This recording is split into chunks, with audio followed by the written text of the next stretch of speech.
The date is June the 7th, 1995. The survivor is Sam Smiljovic, originally pronounced Shmilovich. The interviewer is Simon Zelkovich in the city of Toronto, Canada, in the language English.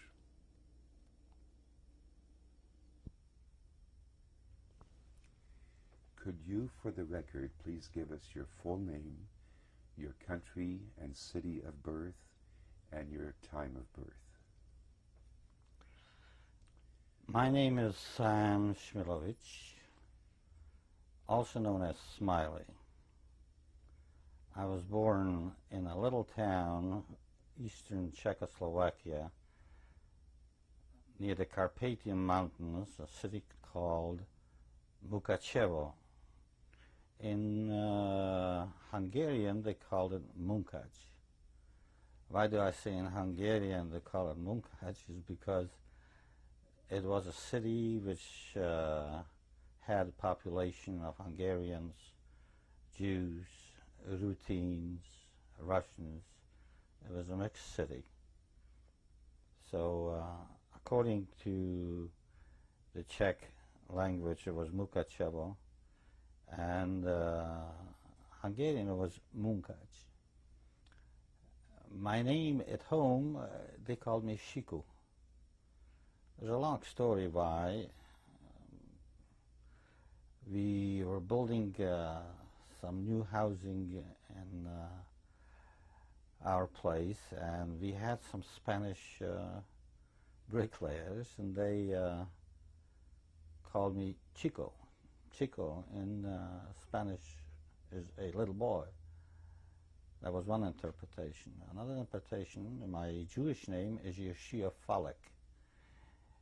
Yehoshua, in some circles they called him Shikala, and then they shortened it to Shiku. So most of the people in Munkac knew me as Shiku Shmilovich, Cheder, and in the schools. When we came to Canada, I was Shia Shmilovich. And then we modernized it a little bit, and we decided it'll be Sam. So, Sam Smiljovic. There is also a last name, Smiley, which was picked up after I got married. My wife was working in Sunnybrook Hospital, which is a military hospital, and most of the staff over there were Scotch and Irish. And when they asked her her name, she said Smiljovic. So she said, spell it. So she started spelling it, S-M-I, and the lady yelled out L-E-Y, Smiley, that's enough. And from that time on, they called her Smiley, and she came home one day, and she brought the check, and on the check was written out Annette Smiley. I said, what's that Smiley business? And she said that the girls thought it was a proper name.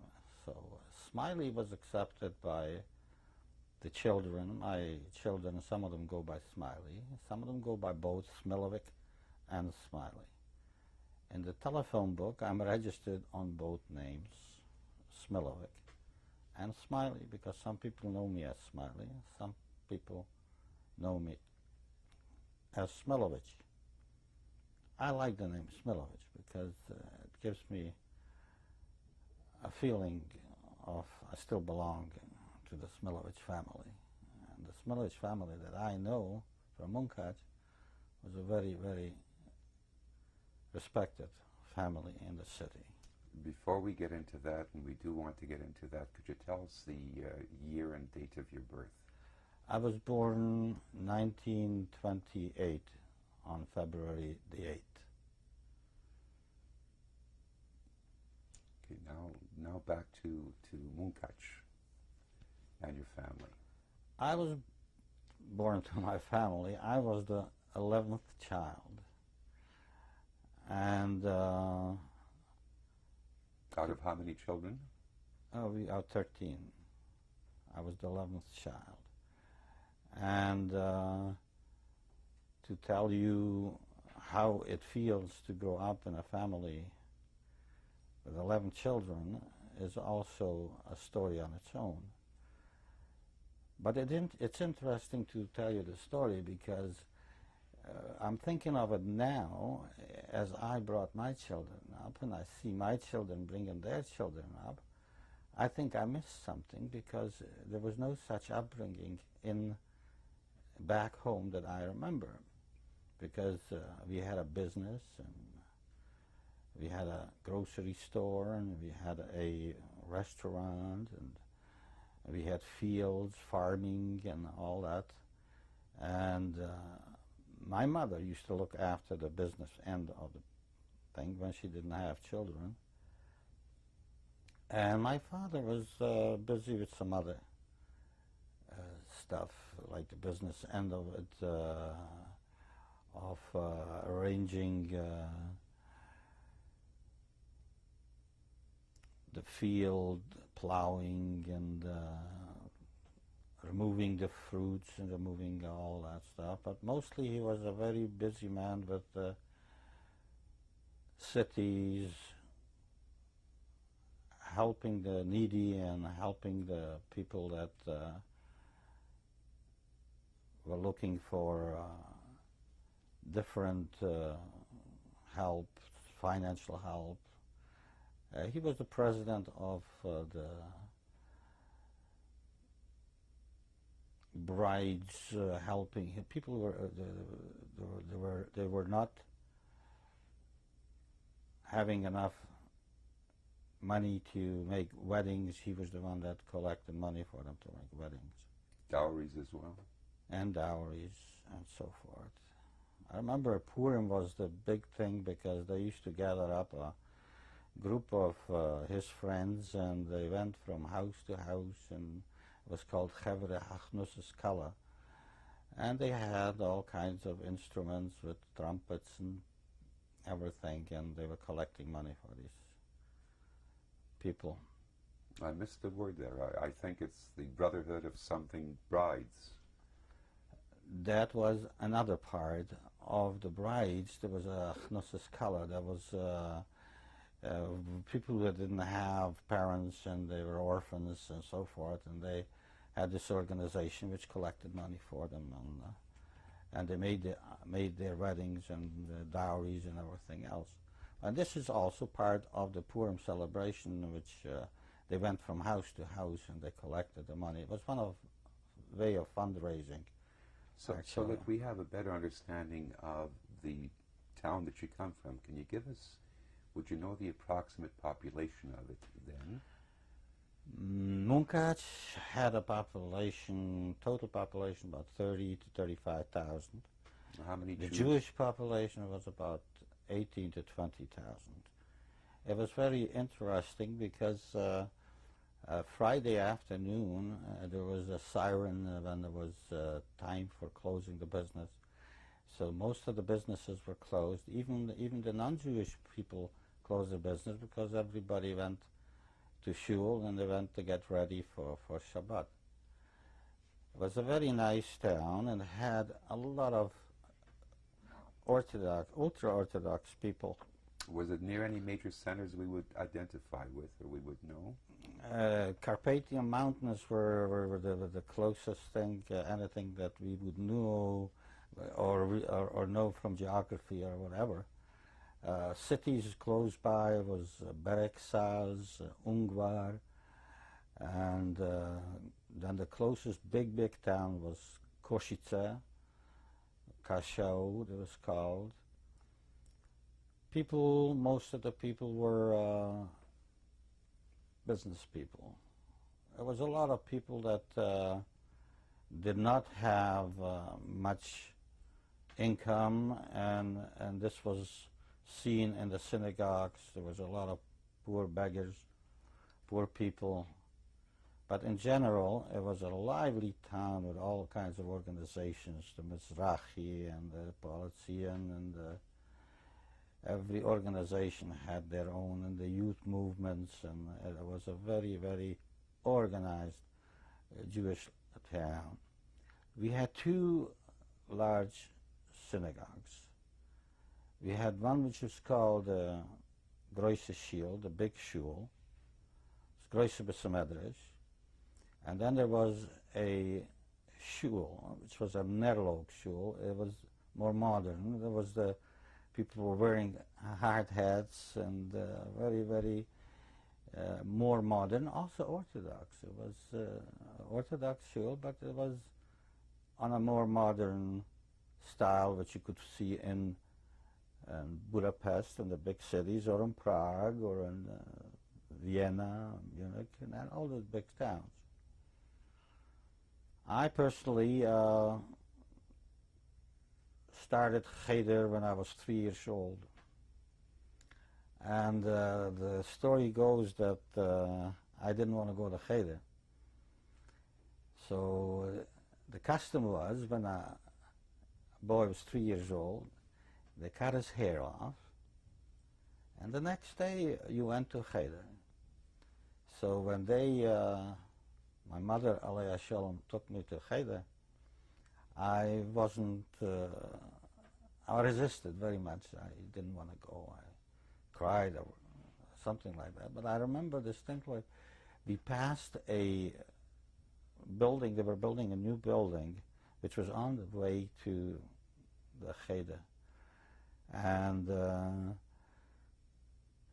it must have been around lunch break, coffee break or something. There were people sitting, it was kind of cool, and they had a fire in the middle, and the people were sitting around there. And I asked my mother, I says, what are these people doing? She says, they are putting the children in the fire who don't want to go to Cheder. So naturally, my tempo of my feet moved a little faster, I meant much faster. It was, perhaps today they wouldn't try these kind of persuasions, but this was, I could remember, went to Cheder when I was 3 years old. Just how Orthodox was your household that you were put to Cheder at 3? Our house was very ultra-Orthodox. Ultra-Orthodox, which is observant every 613 mitzvot. That if there wasn't, something, he created something. My father was very, very religious, and we belonged to a very Orthodox rabbis, a kleisel, a small little shul, and we went there daily and Sabbath and holidays and every time. So I just want to follow up on my, I was 3 years old, and naturally I kept going to Cheder and till I was 6 years old. When you get 6 years old, you go to the public school. So public school started at 8, from 8 till 1. And Cheder was after 1, so I used to get up 6 o'clock in the morning, and we used to go first to Cheder, and we used to pray, and we had some breakfast, and then we went to public school, which was at 8 o'clock, from 8 o'clock till 1 o'clock, and then we went to Cheder. From Cheder, this was still about 6:30, 7 o'clock at night. So by the time I got home, it was 8 o'clock. It's a long day for a 6-year-old. It definitely was. And this was going on and was going on. When I was about 10 years old, 11 years old, my father was a good baltfiller. He used to be in the synagogue where we prayed, plus he used to be invited for other places. He used to be invited to pray in front of people, especially on the high holidays. And he used to take me and my brother Barry, who was 2 years older than me, and we used to help him out when he was going out to these little towns for the high holidays. And I didn't like it because we lived in a very nice surrounding, house, electric, And in these villages where we used to go for these high holiday services, there was no electric. It was just these lamps, and I was only 7, 8 years old. And at night I used to wake up. I used to hear all those crickets going, and it wasn't. You didn't hear this in the city, so I got pretty upset about those things. Now I am grasping to something that I want to tell you, and the need of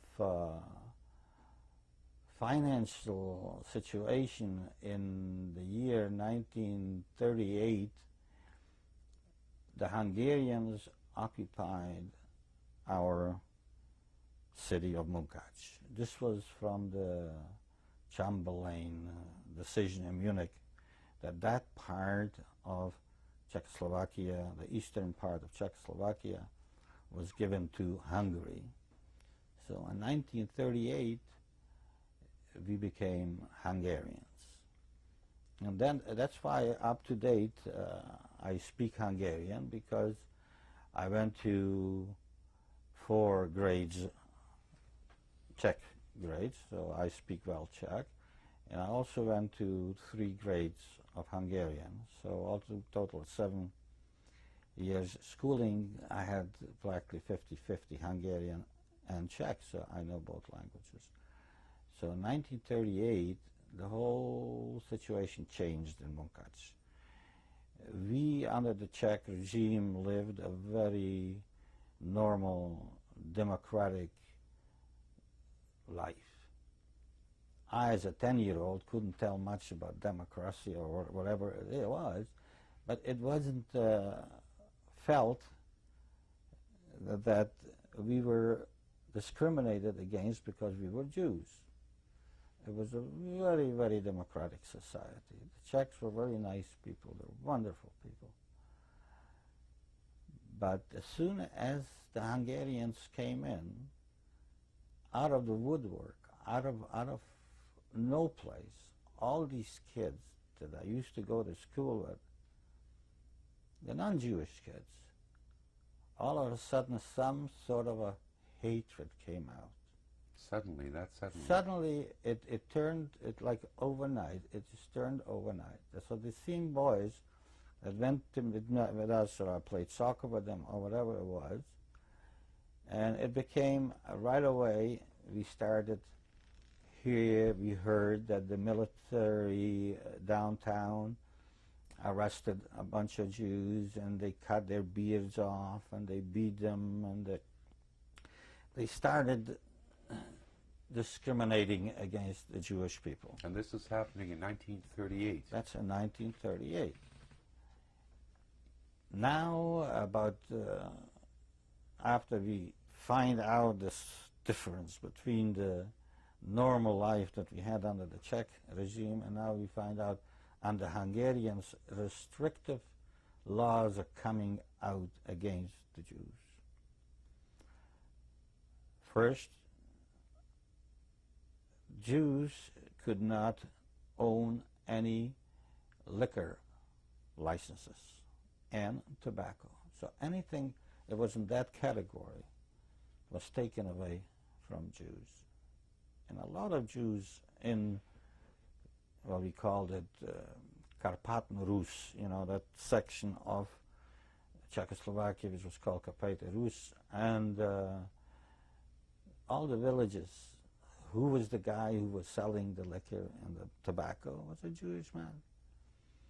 And in the city also there was a great number of people that were in that business, in the liquor business, tobacco business. It was taken away. So what you saw right away, there was a change of people's income. People's income went down right away, especially people that, like for instance in our house, we owned a liquor license for the restaurant. It was taken away.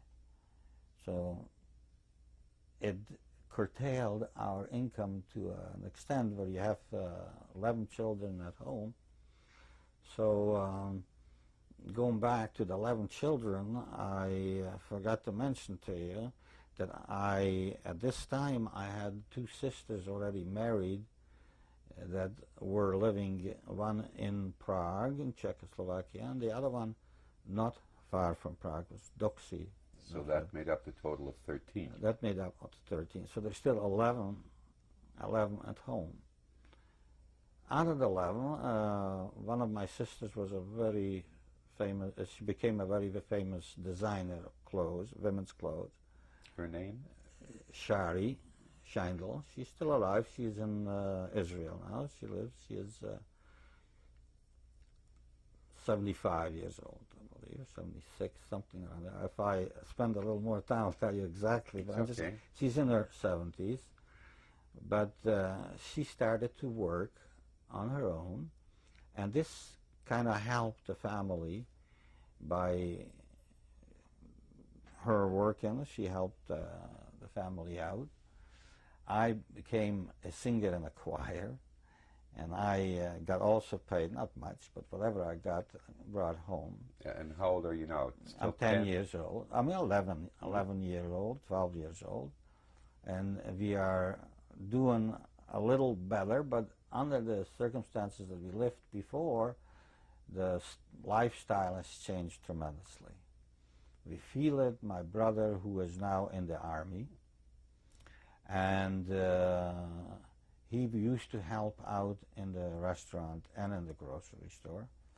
So there is more work left for my father and my mother.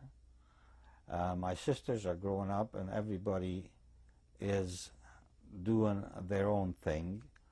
Like Shari was a designer and a dressmaker. Hedy, who lives now in Phoenix, Arizona,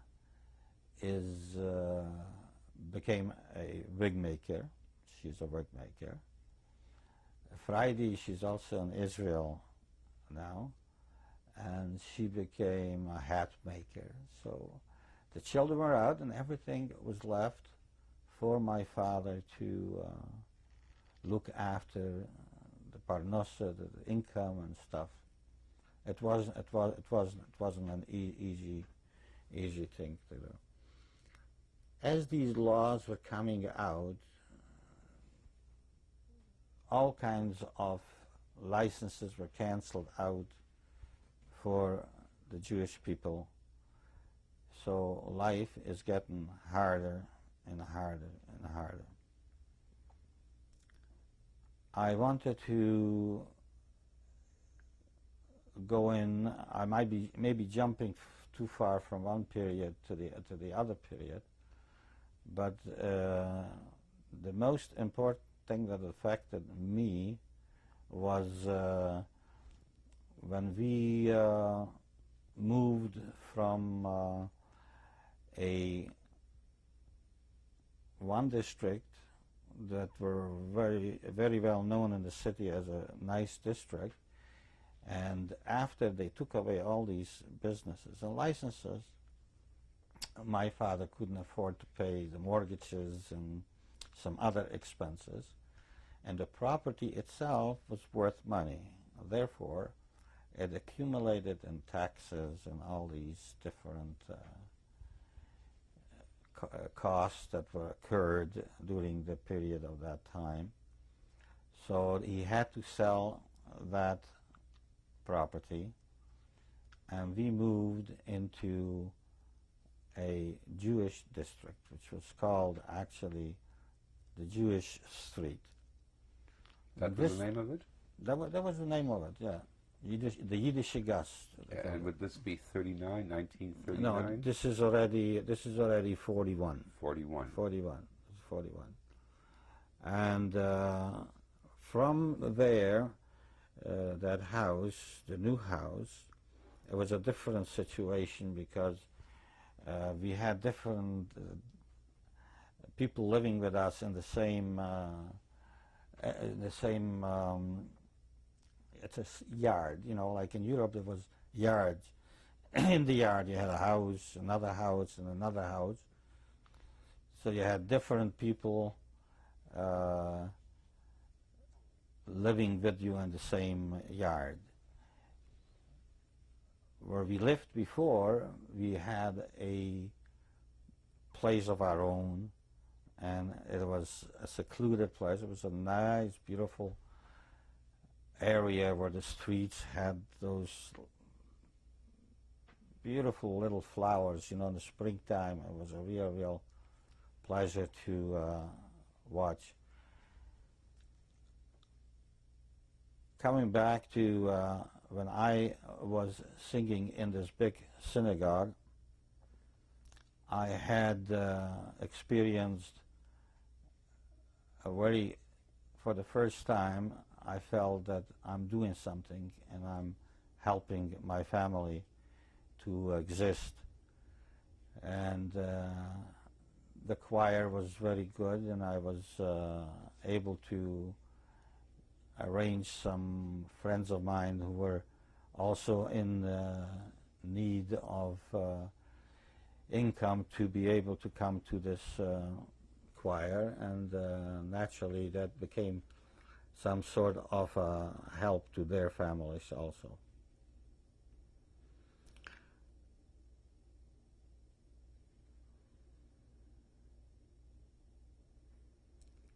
I want to come back again and again to the type of life that occurs in Munkac year by year as it goes from bad to worse, especially when you're walking the streets. When you're walking the streets, usually it wasn't a problem.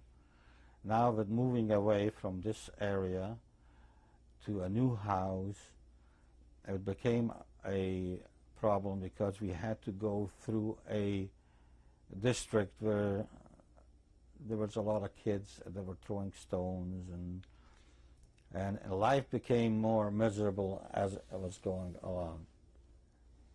We had a rabbi which was, I can say, one of the people that foresee of the future.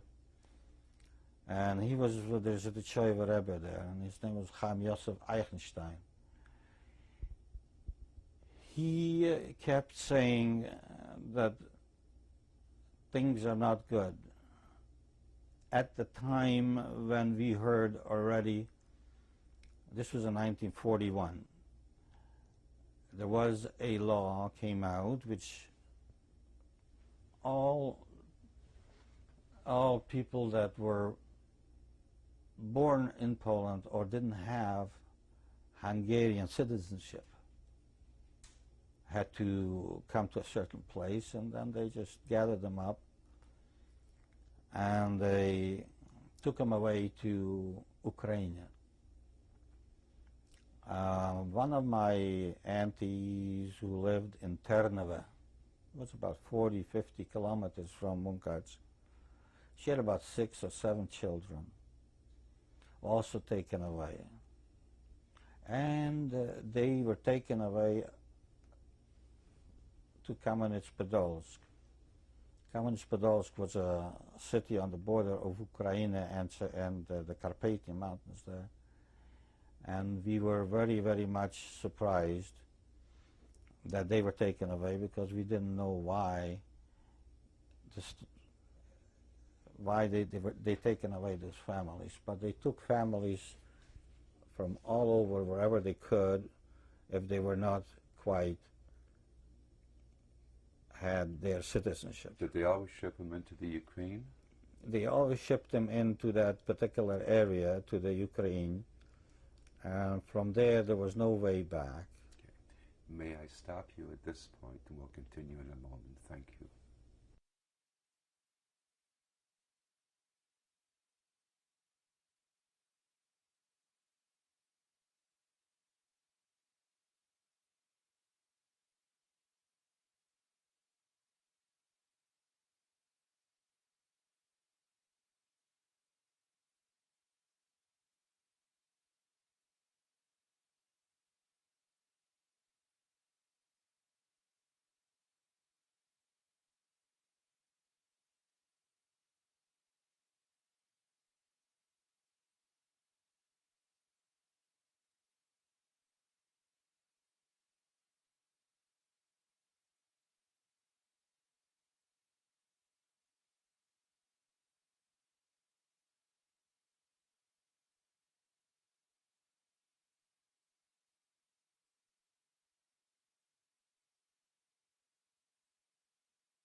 This is tape 2 with the survivor Sam Smiljovic. We finished off by you telling us that those who didn't have Hungarian citizenship were shipped off to the Ukraine. Was this for all people, or Jews only, or what? Yeah, it was Jews only. It was mainly Jews that were shipped out. And I remember distinctly from our city, it was this rabbi's son was also taken away because he didn't have a citizenship, because they come originally from Galicia, the Zedichovia, they're all Galicianer. So they took away their son, and they took away, as I explained to you, my aunt. Yes. The name was Einhorn. So I just remember it was Einhorn. Toba, Mime Toba from Ternova. Ternova was the little town that they took it from. And they ended up in Poland. And what I'm trying to bring out is that this is happening in 41. Yes. It's happening in 41. And they were taken over the border, the Ukrainian border. And I remember Kolomai. Kolomai, that was the city that I can recall the stories that were told after. About 6 months after my aunt and the families were taken away to Kolomai, a little boy, which was my cousin at the time, he was maybe 10 years old, showed up in our city, Munkac, and he came to us.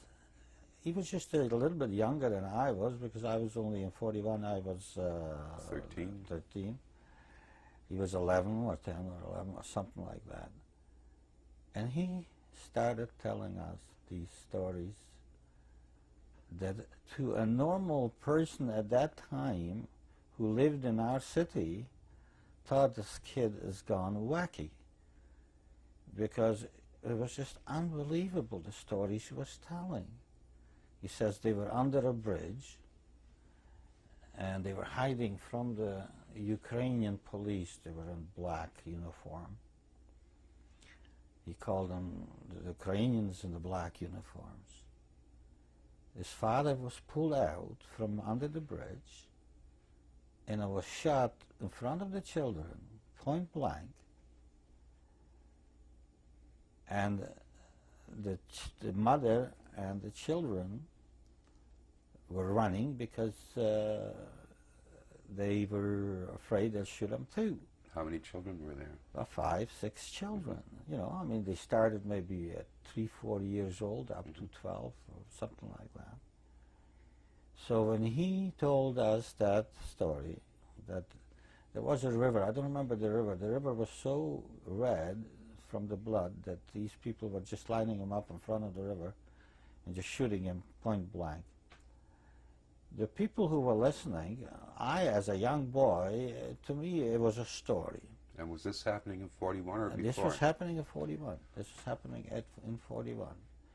And the people around him who were listening to the story were shaking their heads, and it's impossible. This kid is telling stories. And after a few weeks and a few months, we heard these same stories repeated from other people. And this is where the real butchery started of the East European Jewry. It was in that part of the world, in the Ukrainian. Were you aware at all, or was your family aware of what was going on in the rest of Europe with Hitler in 1939? Yeah, well, I imagine they were. I mean, I was in Cheder most of the time. I went to school. You had Payas as well? Payas, yeah. I was a little yeshiva buchel, a Cheder guy, you know. I didn't... you heard in the synagogue, you heard people talking politics. So I used to put my ear towards it, and most of them, we got to do something, we got to do something. And as I mentioned before, this rabbi, he says, we are standing around, there isn't much time left. do something. You've got to get going. You've got to get guns. You've got to get something. You've got to fight. And you've got to do. And everybody thought that this rabbi was also off his mind. And he was the only one in that crowd that I remember that saw things coming. He saw what was coming. And after months and months and years, and not too many years, within a short period of time, you heard what's happening in Poland. And these camps of Majdanek and all these terrible camps were heard of. But to us in our part of the town, the people that were left in Munkac or Bereksaz or Uzhhorod or all around us, they went on with their life like nothing would have happened. It's a funny way how things can happen. In one end of the town, they can kill and everything else. The other one of the town, not that they don't care, they won't believe it's happening. It's just this happening. It was happening. And as I say, this rabbi continuously, every time he was talking, like the rabbis talk during Shalosh Seudos when they have Dvar Torah, that they say something about learning. You're supposed to learn something. He always brought out that we shouldn't go like sheep to the Akedah. You shouldn't go like sheep to the altar, you know. Mm-hmm. And we should fight, and we should fight. And everybody looked at him as he was a reactionary, you know. Was this an old congregation that he had, or a younger It congregation? was a mixed congregation. Then when you're coming back, the young congregation also. Mm-hmm. It's an interesting part which everybody should know. The calculation of the destruction of European Jewry was so well planned ahead without anyone even realizing it. The Hungarians, since 1941 or 40, anyone who wasn't a military force, they have retired them from the military force. These are Jews now. Jews, I'm talking about Jews. Yes. Instead of sending them home, they created a working brigade. And all these people, starting from the age of 20 or 21 till about 50, most of them were taken into those brigades. And those brigades were sent out to the front, to Ukraine front, when they were fighting in Russia, the Germans.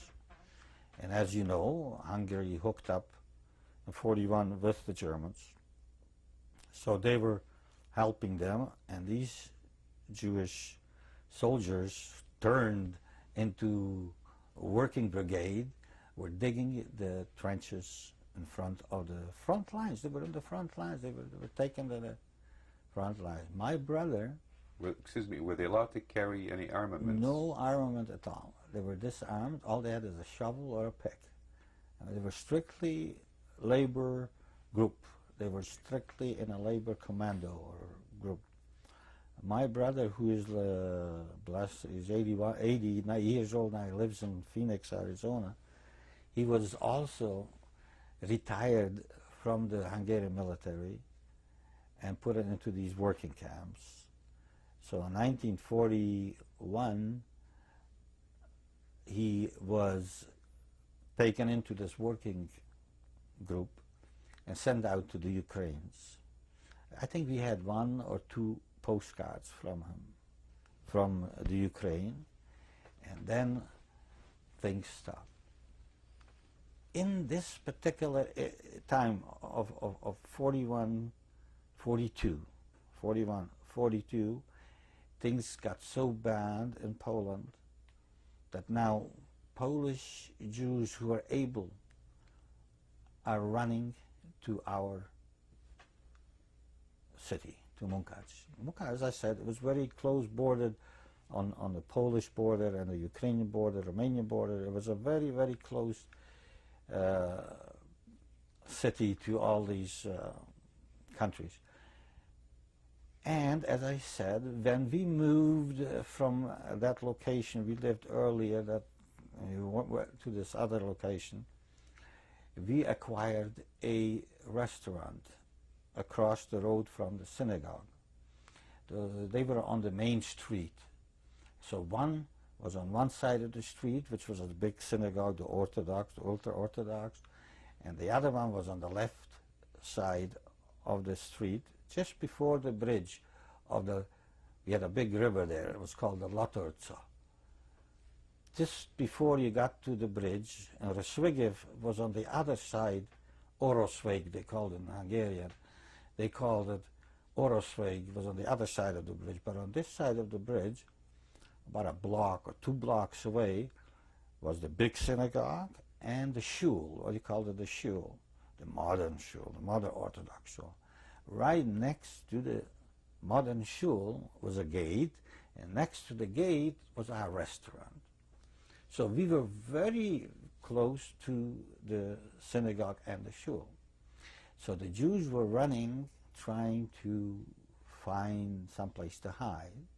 So there was a lot of Polish Jews coming to our city and were hiding in different places.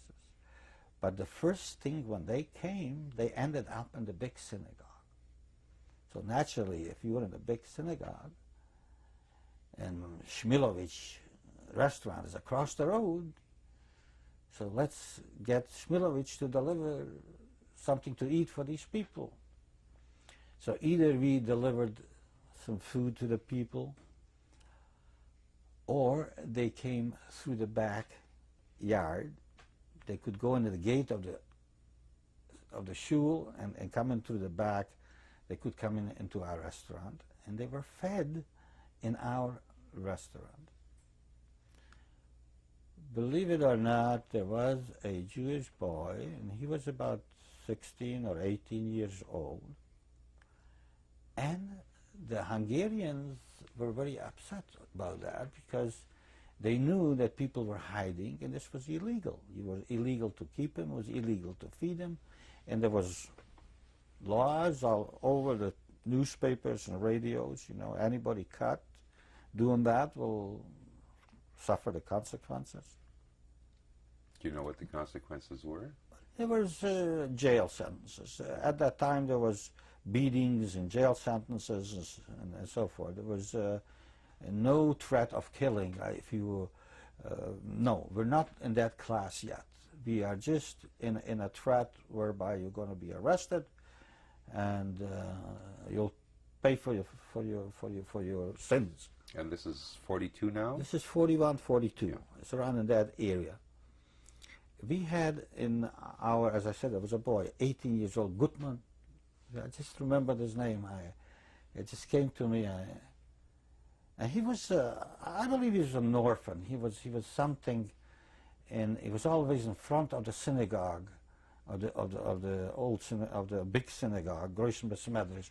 It was a big front yard. Hundreds of people were always, you know, after the prayers. They're milling about. And he was about, and apparently he was the Musser. Musser, what is the Musser? The guy who is telling the police on others. He is the rat. He's the rat. No, there is a word for that. The guy who tells, okay, tells. Anyways, he was the one that was telling these people. Across the road from our place also lived my uncle, Jenny Weiss. He was called the Custodias. Why they call him Custodias to this day, I don't know. But something represents something in Hungarian. He made the best lingenwurst in the city. When he was baking lingenwurst, that's lingenwurst, long sausage. When he was doing the long sausage, the streets were running to smell this. It was something. So he was also part of in the food business. So he was also having a part in feeding these runaways from Poland. So one day he was arrested. My uncle was arrested. and put into the special jailhouse. Was under the Russians NKVD, under the Americans FBI. It was a very highly sophisticated group which were looking for all these people that were helping the Polish Jews. So he was arrested, and we heard that he got beatings and whatever. And about a week later, we were coming home from synagogue. I won't forget that. I was in 42. We were coming home from synagogue, and there was police waiting in our house. We lived already in the Yiddish Gas there, in the new area, number 87. Blubstein was across the road, and we had a lot of friends living around there. And one of these police detectives, they were in civilian clothes, approached my father, and he says, you got 5 minutes to say goodbye to your family, and we're taking you away. He says, what, when? He says, never mind, just do as I tell you.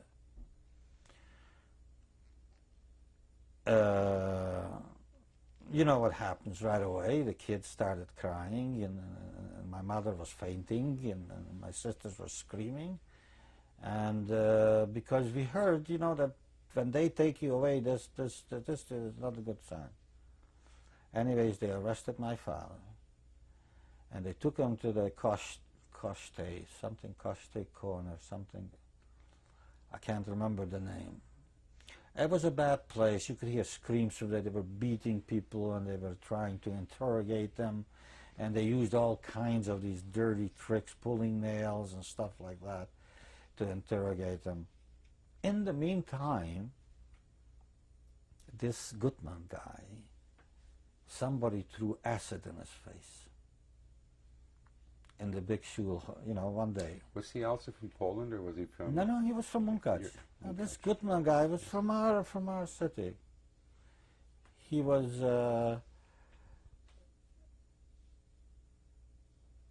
blinded, finished. He was taken off, and there was a big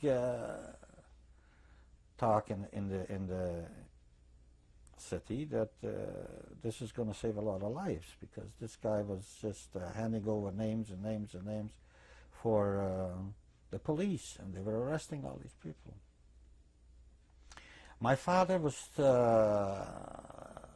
held there about a week's time in that place. We did get some sort of a message that he's okay, and then he was taken away to Goron. Goron was an internal place, like a camp, like a concentration camp. It wasn't a jail. It was something like these type of people were arrested and put in those camps. It was not far from Budapest. Luckily, my sister once went to visit him, from the sister that lived in Budapest now. She lived originally, as I explained to you, in Prague. And after, in 1938, the Germans came in. They kicked out all the people that were not from Czechoslovakia, because she was born in Munkac. So they said, if you're born in Munkac, you belong to the Hungarians. You don't belong here. So that when the Germans occupied 1938, so already the Jews were already trying to get out of Czechoslovakia anyway. So she found herself in Budapest. So that's how she is now in Budapest, and this is 1942. So she's the closest one to my father's place. So one day she decided to go and visit him. And as she was approaching the jailhouse, or place, the guardhouse, there was in our city, as I explained, we had a restaurant and a liquor license. So we used to have a lot of Saturday nights and Sunday nights, you know, we used to have those dancing things. There was a lot of soldiers and officers and from all kinds of things. They used to come to our place, and my sisters was already 17, 18, 19, 20, so They were already young girls before they got married, and they got to know a lot of these people. And one of the guards recognized my sister. Imagine that. He recognized my sister and he said, "Shmilovich, what are you doing here?" And she says, "My father is here. My father is here." "Oh, he is, so?" Anyways, he spent maybe a few hours there, and he said that he's going to try his best to see what he can do.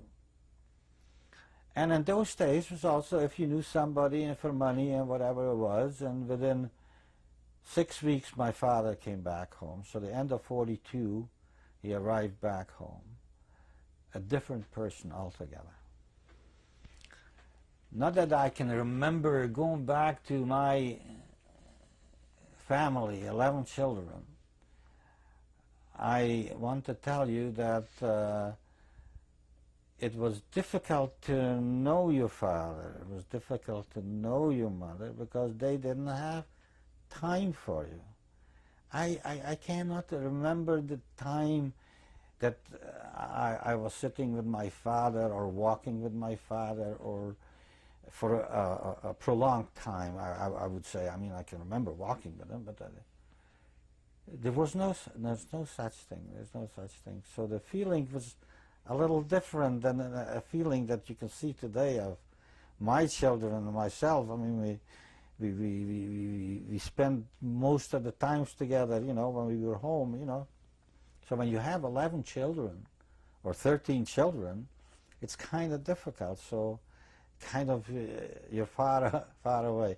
So the father that I knew before he went to that camp, he came back, he didn't have no beard. So he was a different person to me already. Now I'm 13 years old, and I already go to yeshiva. I'm already learning Gemara, which is Talmud, and I am at a very, very high class. Our class is very, very famous in the city. Our cheder or our yeshiva there is very famous. And he kind of liked it very much because he saw that while he was away that I became a real Talmud, a real person that knows what he's talking about. And a man maybe. And he became much closer to me at this particular time because he had things to talk to me about, what we are learning and what this guy said and what this guy said. We were discussing this thing very much.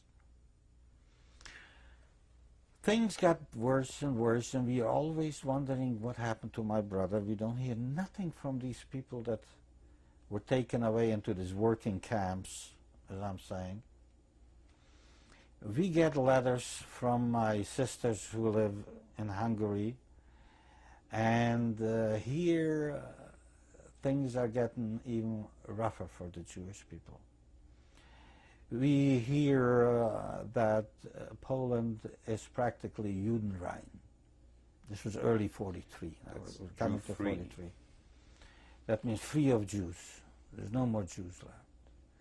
And all these barbaric deeds that are done to the Jews are trickling through.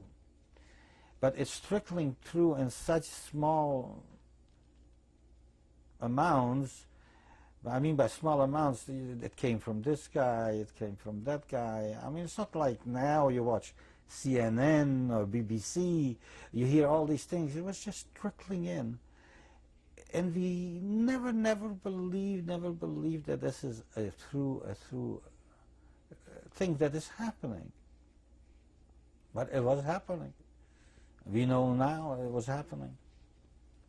Things got real rough in our city. As I explained to you, the licenses were taken away for liquor and tobacco.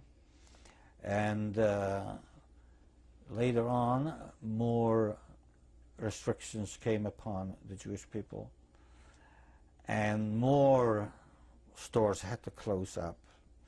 You had to move out from certain districts. It wasn't ghetto yet. You had to move out from certain districts.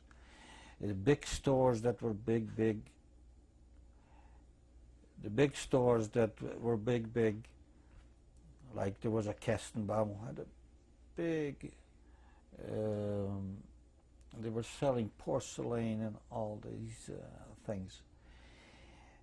They had to close up, and I don't remember. I was so occupied with different things. I was still going to cheder. I was still going to yeshiva. I was still learning. I was still getting up 5 o'clock in the morning. This was something that an ordinary person cannot. With all these news and with all these things there, and we were still learning from day and night, 7 days a week, as far as I'm concerned. Now, I can't think like a grown-up, but I thought like a boy. Naturally, I also knew about soccer because I liked soccer, and Sundays I remember very much that I used to run away because between 1 and 2 we used to have soccer games in the city, and I used to run away because it was lunchtime, so I used to run away to soccer games. And I used to come home, I used to come back to the yeshiva, and I used to give the information to the boys. So my mind was twisting, my mind was working already in circles. Here I had to learn the Talmud, and here I had to be praying, and I had to be observant, and I had to be always, but my mind was somehow traveling. I've noticed there is newspapers, I've noticed there is books. And movies is not spoken because we couldn't go to a movie. So movies, I never seen a movie. One day we were sitting and learning, and it was summer. So the drapes were drawn on the windows, and it was facing the street. But the window was open. So naturally, if you would listen to a group of children learning, children, we were not considered children already. We were in our 13 years, so we're bocher. We are considered learning people, and we were learning pretty loud. And all of a sudden there was a kick in the door, and a Hungarian soldier, an officer, walks in. And he doesn't walk in, he just kicked the door down because we were locked up. We were locked up for a reason. That rabbi, Reb Wolf Melancet, remember the name? Amazing. That was the rabbi that ran away from Poland and came to Munkach, and Reb Shloime Chaim Schwartz, who had 4 or 5 sons, created a yeshiva in his house. And that house was so, in that room that we were learning, was so constructed that you couldn't, there was no door to the outside. That only window that I was explaining to you was the noise that this man heard, and he kicked in the door, and naturally when he kicked in the door, somehow the rabbi disappeared, and he started to asking everybody, what are we learning here? So we told him that we're learning Talmud, and we're learning Chumash, and whatever, and he happened to pick me, and he says, take that book, open it up. And he opened up the book, and he says to me, read from there. So I read. I don't understand it. So I had to translate him, and it happened to be Ma toivi aholechu Yankov mishkanesechu Yisroel. It was right in the beginning of the book. And how good it is, God, your place of God, how good it is to be praying for you. I don't remember exactly the translation, but it was something that convinced him that we're not spying or we're not learning something else. Okay. We're going to have to stop there for just a moment. Thank you. Okay.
had reached a point where the Hungarian officer has just broken down the door to the little yeshiva, and he wants to know what you're studying, and he's asked you to read for him. Please continue.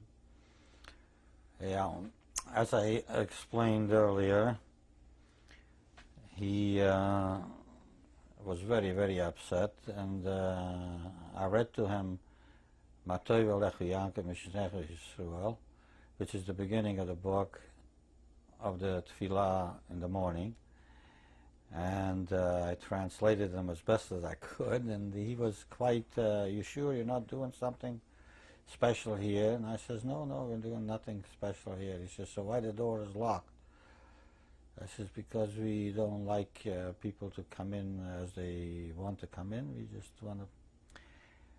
Anyways, he just walked out. As he came in, he walked out. And we were very, very surprised. The reason why I brought up that whole story is to bring the Rabbi Reb Wolf Melanchthon, how he got out of this room while this officer broke the door down, I do not recall. You said he just disappeared. I don't remember. He just disappeared in thin air. Just thin air.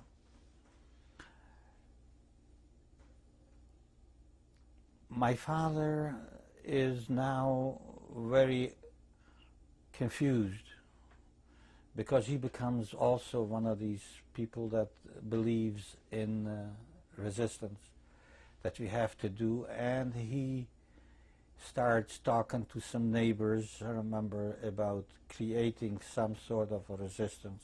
How old a man is he in 1942? He's in his 50s. Mm-hmm. He's in his 50s, 54, 55, something of that sort. He is very discouraged by some of the people, and they all say it'll be worse, it'll be bad. And in the meantime, one Saturday, before I go into this, also during that same time when he is discussing the story of resistance, he also decided that we're going to build a cellar, a hideout in the backyard.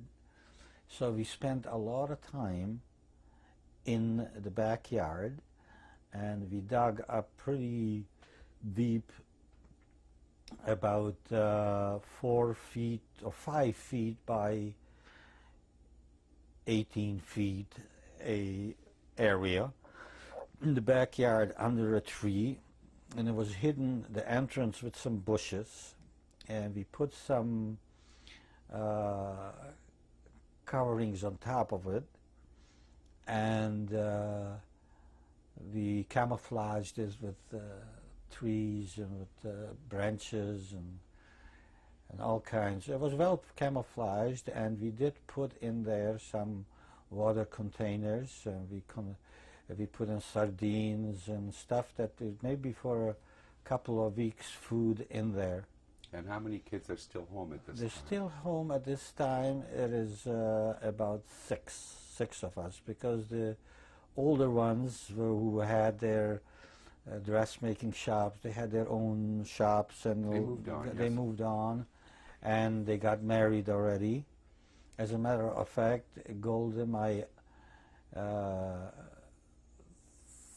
brother got married, that was in 1939, and my other sister got married, was in 1940, and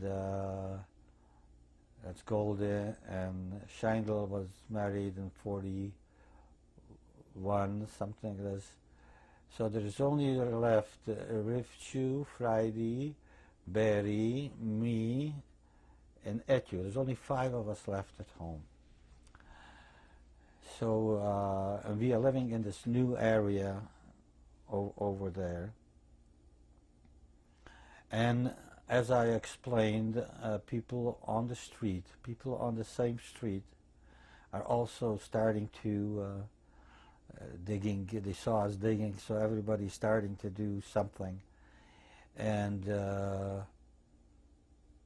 believe it or not, we already started hearing the Eastern Front at night. We did hear at night thunder like. Now, I don't know if it was thunder or if it was the cannons or bombings or whatever you hear from a battlefield. So I didn't know. I didn't know but they kept saying that that's what they hear. We were, as a matter of fact, so careful at night. My brother and I are sleeping now in a different house in a hidden locker room. A hidden locker room because there was talk that the people come at night and they're killing at night and this kind of a... So we are kind of sort of being protected now. As I explained earlier, the laws of Hungary are now changing monthly. The big stores are closed down. The licenses have been taken away for a few months now. And the situation in the city among the Jews has become terrible because of the economy.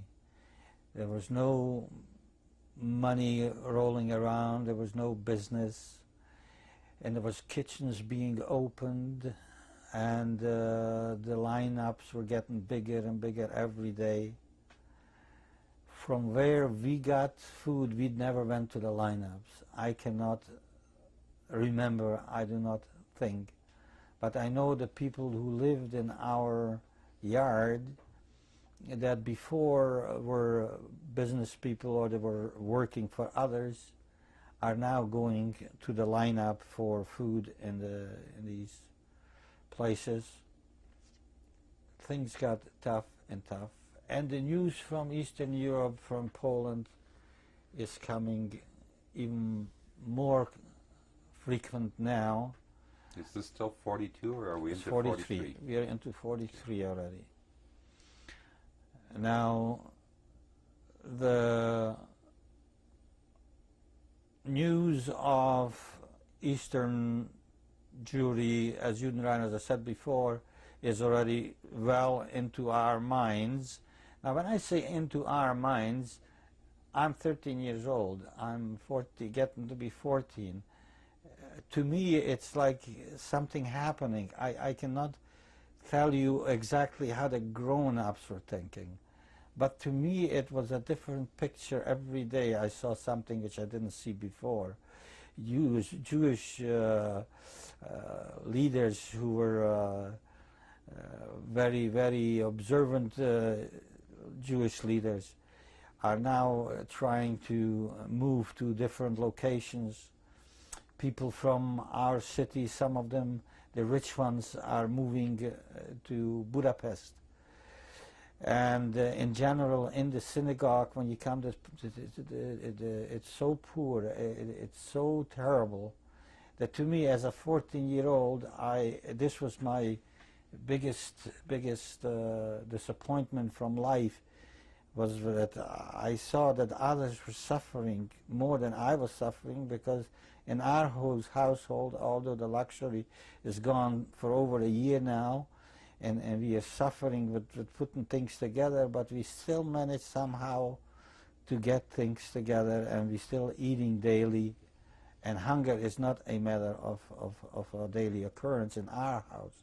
But I could see it on the faces of the elderly people in the synagogue, and on some of the youngsters going around without shoes, and it's getting cold already, and it's just real misery around you. Late in 1943, in 1943, a law came out that all the Jews have to wear a marking. So children and grown-ups alike, it didn't make a difference. And let me get back to the children and women and older people. The younger people are not here. The younger people, as I mentioned to you before, and I want to mention it again because you have to have in mind that a plane was circulating someplace that nobody knew about it.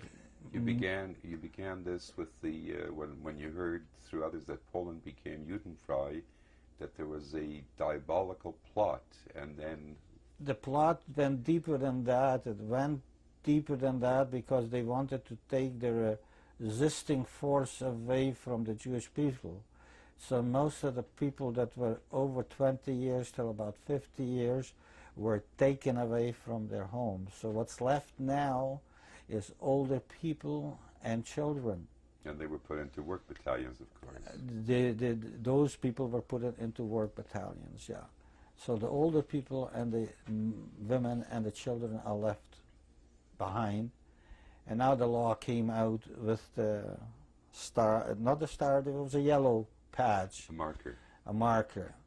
And after the marker, a few more weeks later, it came out, you have to put a star.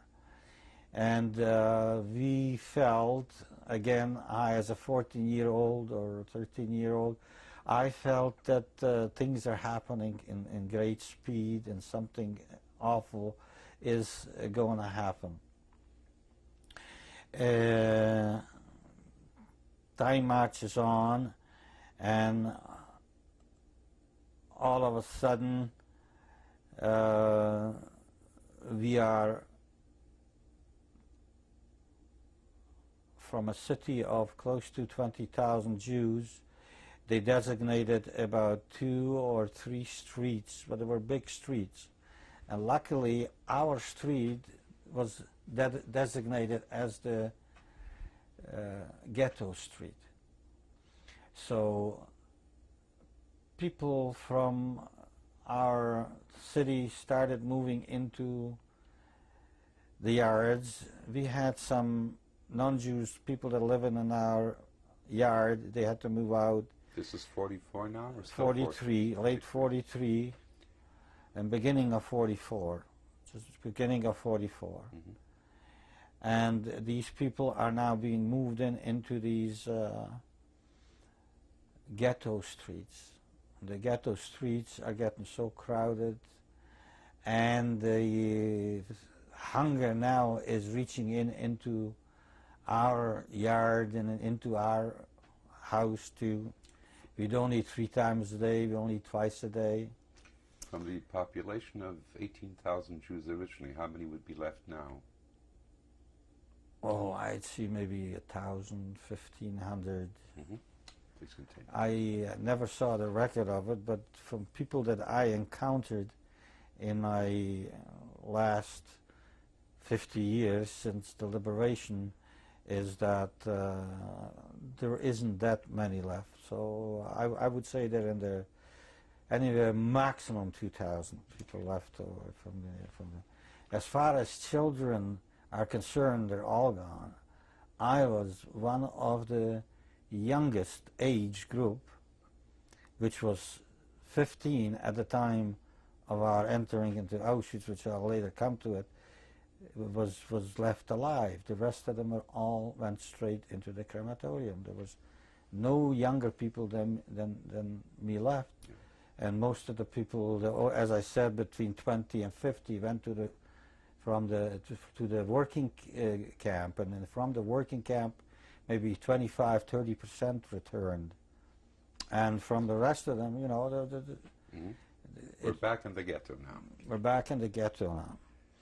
Now, the ghetto, we have great difficulty with food. Food has become a very, very big item. And my brother, who is now a mechanic, my older brother, Barry, he happens to be able to go out on the ghetto because he was working for the Hungarian soldiers. He was doing the mechanical work for the army there. So he's left to go. He's allowed to go out of the ghetto and to work for the. he manages to bring in some bread and some potatoes or some little things, you know, and so there's one way that we are managing. As a youngster, managing means I'm alive. I can still kick the rag ball. From rags, we used to make a ball, and we were kicking the ball on the street. So it wasn't much that I can tell you how a grown-up like my father felt at this particular moment, because it is a different thought, it's a different mind, it's a different thing altogether. And things get to be real tough. What I mean real tough, we had a village which was not far from Munkac, which is not far from where we lived, and there was a lot of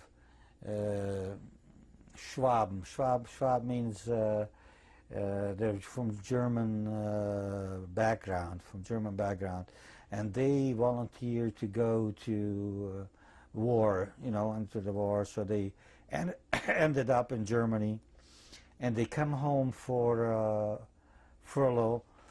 They're wearing black uniforms with the Totenkopf, you know, a dead thing on, yes, on their things. Skeletons, yeah, the skeletons, and we don't dare, you know, talk about them or see them. But I recall one day, across the road from us lived a guy, and his name was Hönig, I believe, and he used to own some sort of a business that was employed and had employees from that village. That this particular chap showed up in black uniform with his Totenkopf, with the insignia, with his insignia, an SS man, you know. And we saw him coming on a bicycle, and we were kicking the ball in the street, and he passed us on the street, and he went straight into the gate of this gentleman's house. It was a more business-like house. It was beautiful gates in the front and beautiful big windows. There was a rich man there. And all of a sudden we heard a gunshot. And we heard the gunshot, we started screaming and running. And this young man ran out from the gate, that SS man, and he was running. I mean, he ran on the bicycle. And we as children, we ran into the yard of the thing, and the man was laying in his entrance there with a bullet hole in his head. So we started yelling and screaming, and I'm just telling you about the situation, how things are happening slowly. We get very often now that the soldiers are coming into this is not Germans, this is Hungarian soldiers. Mm-hmm. Hungarian soldiers with some SS, they're coming in and to get people to go to work. So naturally people are hiding, and you hear that this guy was shot, and this guy was shot, and this guy was shot, and people start to hide.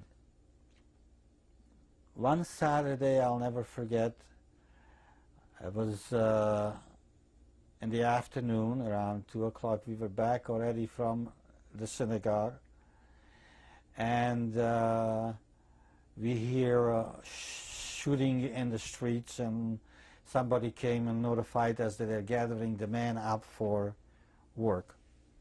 So my father and my brother ran right away into the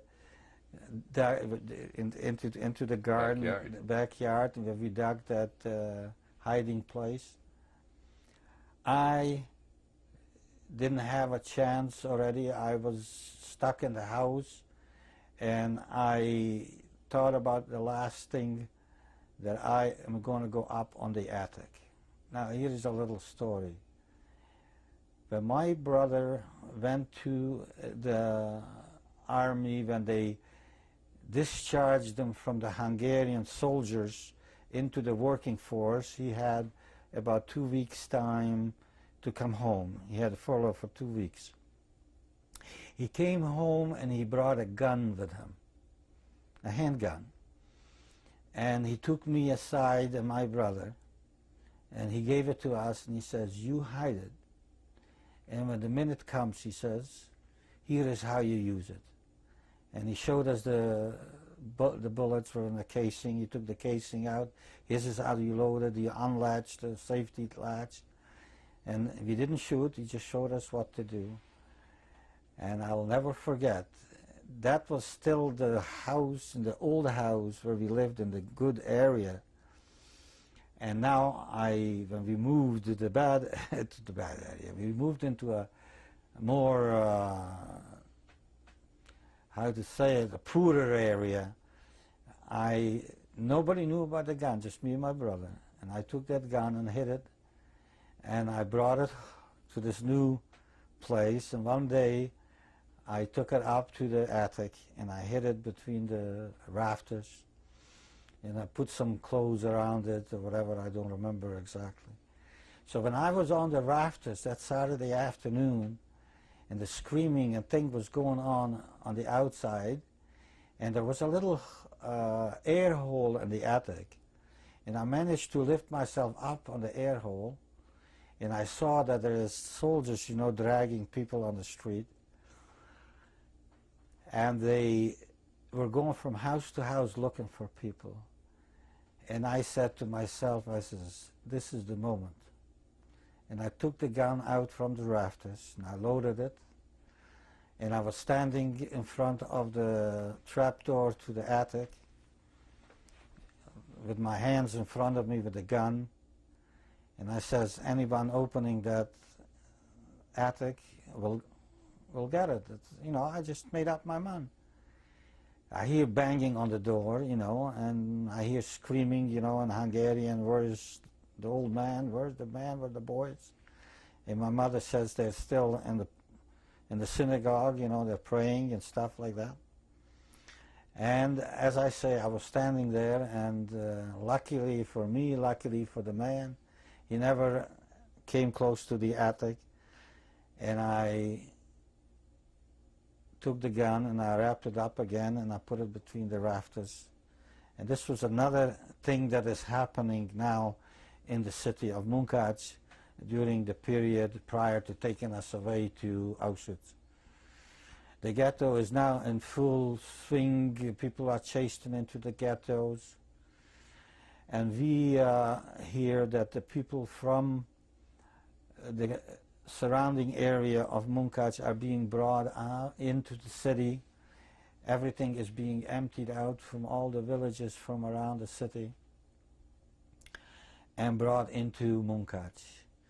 They had 2 brick factories in Munkacs.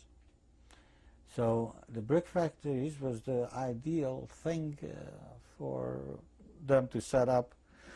First of all, that was the only place you had railroad tracks coming right into a big area where you could space a lot of people, put a lot of people.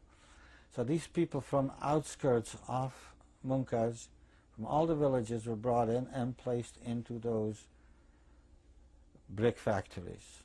And the brick factories had these little huts where you dried the bricks, and this is where people used to bed down. Some people were lucky, they had little bed blankets or whatever, cushions they had, whatever they had to put it down. This lasted for about 2 weeks, and we're now in 44. This is early 44, this is March, April. It started real,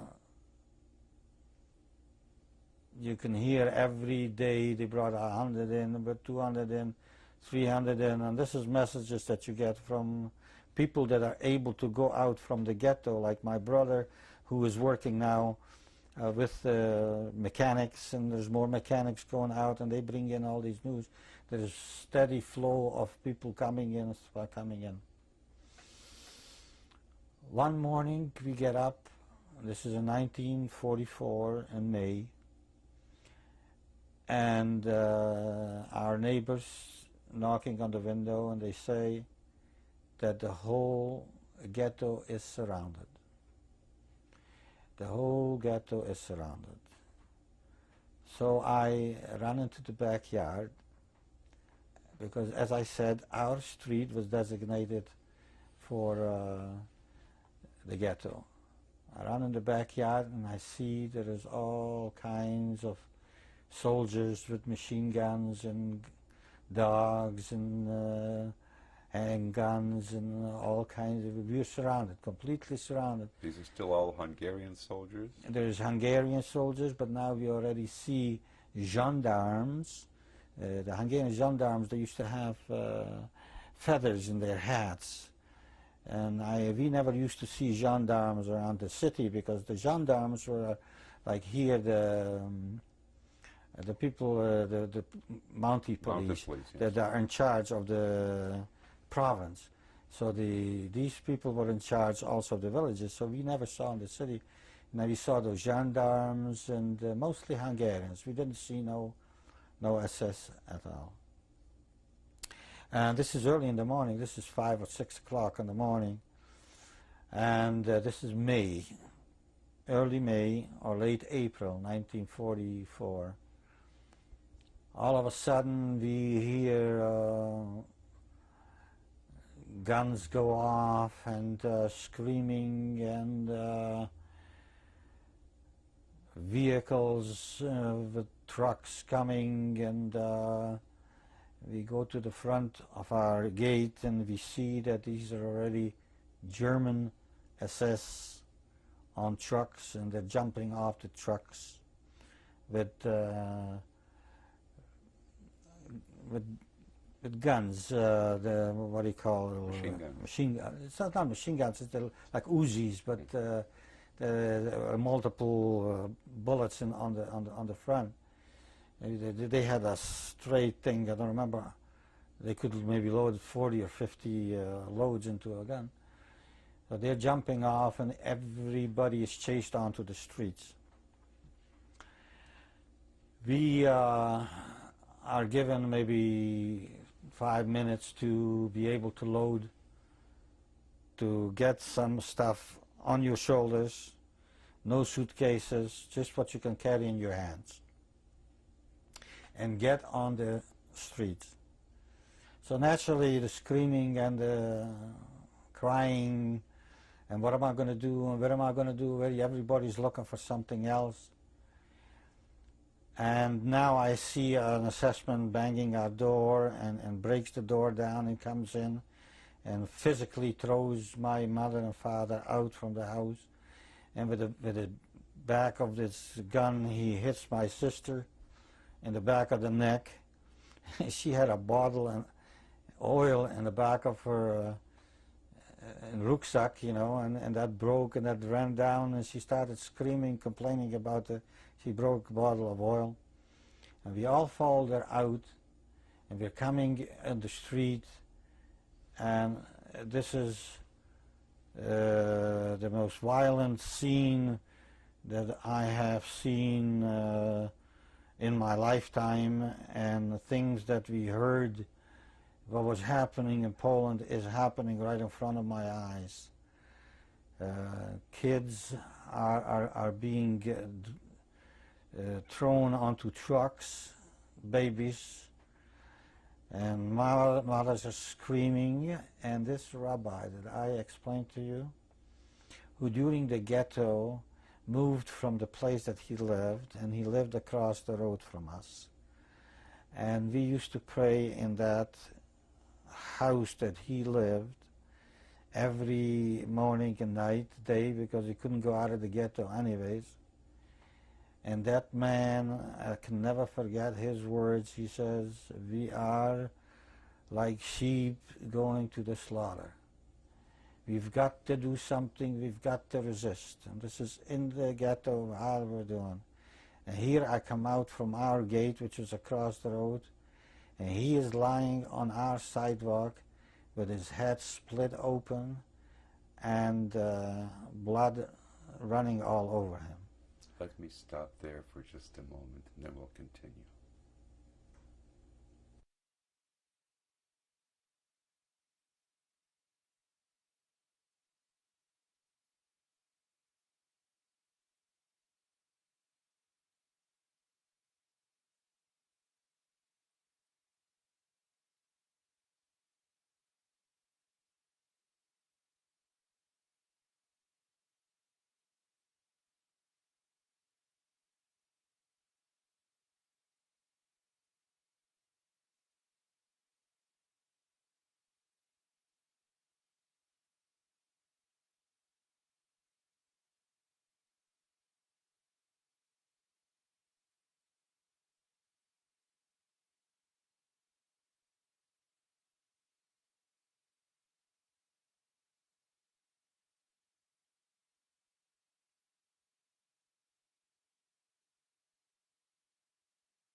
Sam Smillovic. We had just left off where the rabbi who had this premonition of what would come had come, and you saw him lying on the sidewalk with his head split open and blood all around. Please continue. I also want to bring out the point, I must stress that very, very, very highly and deeply, that what I am remembering is I'm remembering as a 16-year-old boy who had never had anything happen to him in his life, lived a normal life. All of a sudden the clouds turn black and everything in front of him turns black. And when I came out on the street, that as I opened the gate, we had a gate with a spring on it, and as I opened the gate and I was holding it for my mother to come through, and my father was already on the street, and I came out on the street, and the street was full. The street was full with people. And here is what I see: mothers with children in little carriages, screaming, yelling, where they're looking for each other.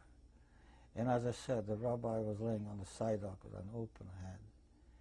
And I saw somebody that is close by to him, and I says, "What happened to the rabbi?" He says they wanted him to walk out, and he wouldn't walk out of the house. He says, "You kill me right here." He says, "I am not going out of this house." And that's what happened. They hit him right in the house, and they shot him right in the head. And that's what happened. I start feeling that this is it. This is what is happening, because before it was just like a story. You heard all these things happened and all over the place in Poland. And you just didn't want to believe it, and all of a sudden this front thing is in front of you.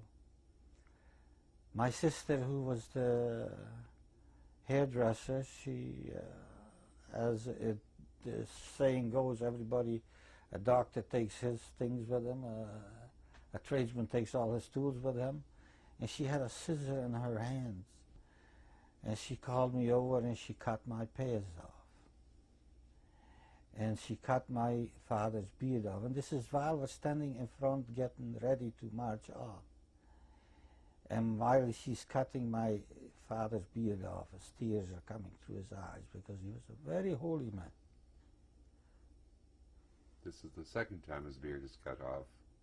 This is the second time, but this time it's cut off by his own daughter. Mm-hmm. And he doesn't resist.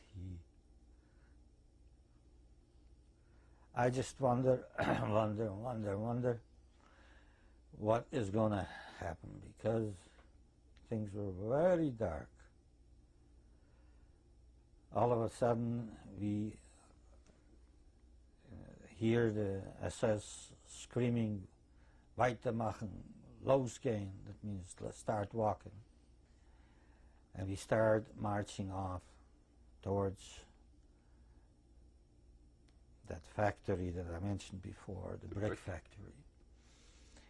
And while going through the streets where we turned corners, where I used to play soccer, and there was no ghetto there anymore, and the boys that used to play soccer with me are standing there. They're standing in awe. I don't know if they're laughing at us or they're saying, I don't think I was fixed to the idea of trying to figure out what they are thinking. I just felt sorry about myself, about my whole situation. We did come across some women that were yelling out, "It's time has come, and good for you." And here I see a policeman that my father recognizes, and he says, "You know that bum, he used to come into our restaurant and he used to drink for nothing. He said, used to feed them and used to give them." And here he doesn't even recognize me, because he yelled out to him, you know, and he wouldn't even turn his head. We're walking along the lines. Can you imagine thousands of people, and children and men, old men and old women, cripples and wheelchairs. And And this is all going down the street over that factory. The marching is slow, slow, slow. We finally coming into this brick factory, and we are all told the family has a little, like a 10 by 10 piece, so we put down all the coverings that we can, the tablecloth or blankets, whatever we had, and we stand on it, and as you say, you could only, we were 5 or 6 or 7 now, I don't even remember, I can't recall at the moment. My older sisters, if they were with us, if they were not with us, I cannot recall, but at least the 5 younger ones were there, and my father and mother, and then the Spitz family, which came a little bit late, hadn't have where to. The Spitz family happens to be where my sister is working as a wig maker, and she later married the son of the Spitz, Arthur Spitz, who lived in Phoenix together with her. And they have 2 daughters, Grady and Livia. She's beautiful. That Livia was a beautiful girl. And me and my brother were the same age as the younger sister and the older sister, and they had another little brother. Can't think of it right now. So we kind of squeezed in that 10 foot of space to make room for them, because there was no more room in the place. They would have to, and we'd rather they be with us. So we were kind of together, the 2 families on that little piece. In the morning, we are woken up very early, and they're inviting all the men from this age to that age, and they're picking men to work, and they're very, very rude, and they're not shooting, but beating. The beatings are unheard of. And again, I don't see that, but I just hear that. Are these Hungarian soldiers? Hungarians. Mm-hmm. These are all Hungarians. These are Hungarian police. There's a Hungarian police. And there wasn't too many. As you'd say, what the hell, so many people couldn't grab knives or something. And there wasn't too many people. There was maybe 10, 15 guards all around us. It was all there was. But we were never brought up in that sense. We were always brought up to listen and to listen what people and listen to what people say. And we were not built that way. We're not talking about Israelis now that are born and with a machine gun in their hands. I mean, that's a different type of people altogether. You're talking about the people that were brought up in Cheder from the day of 3 years old till the day that I remember I was 16 years old. I was no place else but in Cheder and in school. I have never learned about the world. I never learned about resistance. I never learned about historical happenings or wars or whatever. So it was so far removed from our people that to resist was something out of the extraordinary. So in this place we had, we stayed 2 weeks in there. Food was very, very small portions of whatever there was. A little dry piece of bread. We had some dried corn which we boiled, and we ate that with salt, and everybody was given a handful. There was no cups, there was no dishes, and it was so primitive, the life of that type. But as young people, again, I can tell you that somehow or other, I can't tell you that I liked what was happening. But to me, it was better than to go to Cheder or to go to shul or to go there. We were free. We didn't have to pray. We didn't have to. Some new beginning has come upon me, upon a young boy. I don't know. I'm telling you now the feelings that I had those times. I didn't feel the feelings that my father and mother had, what's going to happen to the children. I had a child's feeling, what a child felt in that particular moment. And I didn't feel much. I can tell you right now, I didn't feel that much at all. I was excited. Things were happening around me. We were in that factory for 2 weeks. After 2 weeks, every day, it used to bring in a half a dozen of these cattle cars, and they asked for volunteers who wants to go. So people were volunteering. We didn't volunteer to go. My father, Aliyah Shalom, said, where we are going, it's time to go. It's not no rush to go. So we were on the third transport. I imagine there was 3,000 or 4,000 people a day moved from Munkaj, from that factory. This is now May or June of 44? This is May. This is still May. This is all happening in a very short period of time. That's why my mind is all in these happenings, and these happenings becomes like a happening to me, and it's something that a young boy of my age, I just can't figure it out, and I just live with it, whatever is happening. And people are taken away in the boxcar. Rumors go around that we are going to Hungary, and where the fields are, you know, in the middle of Hungary there is lots of fields. We'll work on the fields. They're building barracks. The women will be cooking, and the men will be working in the fields. And sure. This is rumors going around, and we are bound to believe it, because you're always going to believe whatever it is. As a child, I believed it. I didn't give it another thought.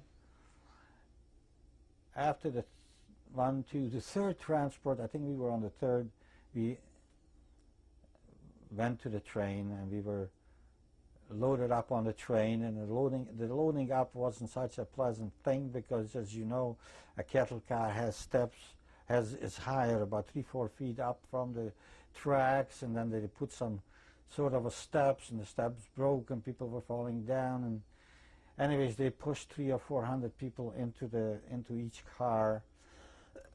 As I said, there was about 2,000 to a transport. So I was on the third transport, men and women in the same barrack, and a very interesting thing is happening, because as we started to go on the train, and we are passing, as I remember, I told you before that we changed our location where we lived before today, and we are passing that streets that you could see right down the street to that street that we lived. Yiddishgasse is this? No, it's not Yiddishgasse, the old nice street.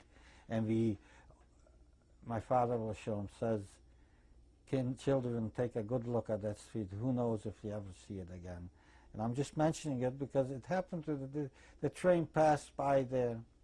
We're coming with the train, we're going days and nights, and there's whatever is happening inside in those cattle cars is undescribable. The children are crying, the people are going to the washroom on the floor, and there's smell, and it's mayhem. It's just undescribable as things that you've heard before. Any water or food?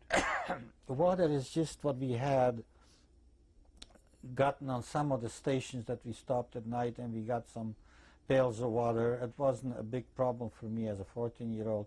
The water, I didn't feel that thing at all, or don't remember it anything at all.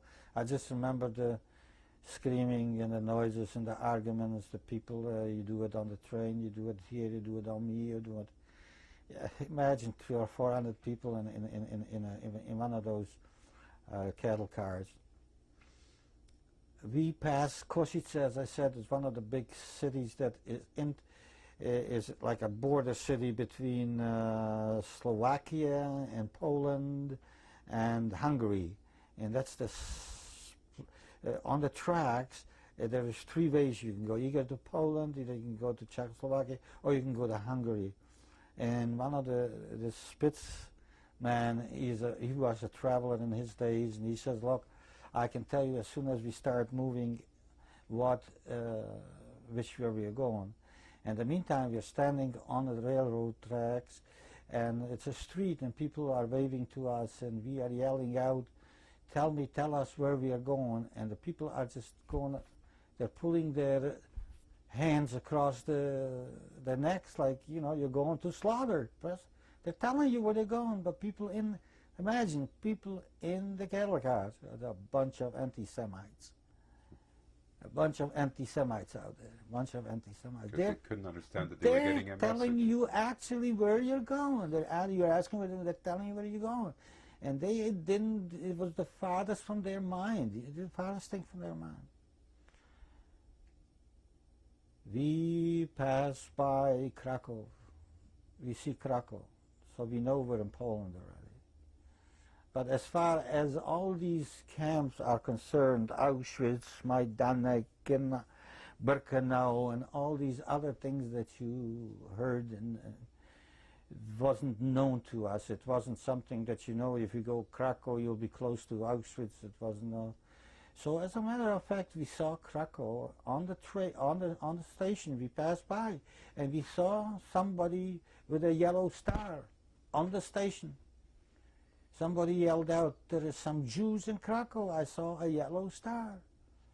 So again, your mind works backwards and says, no, all these things that they said that people wouldn't write, maybe it was a lie, maybe it wasn't this.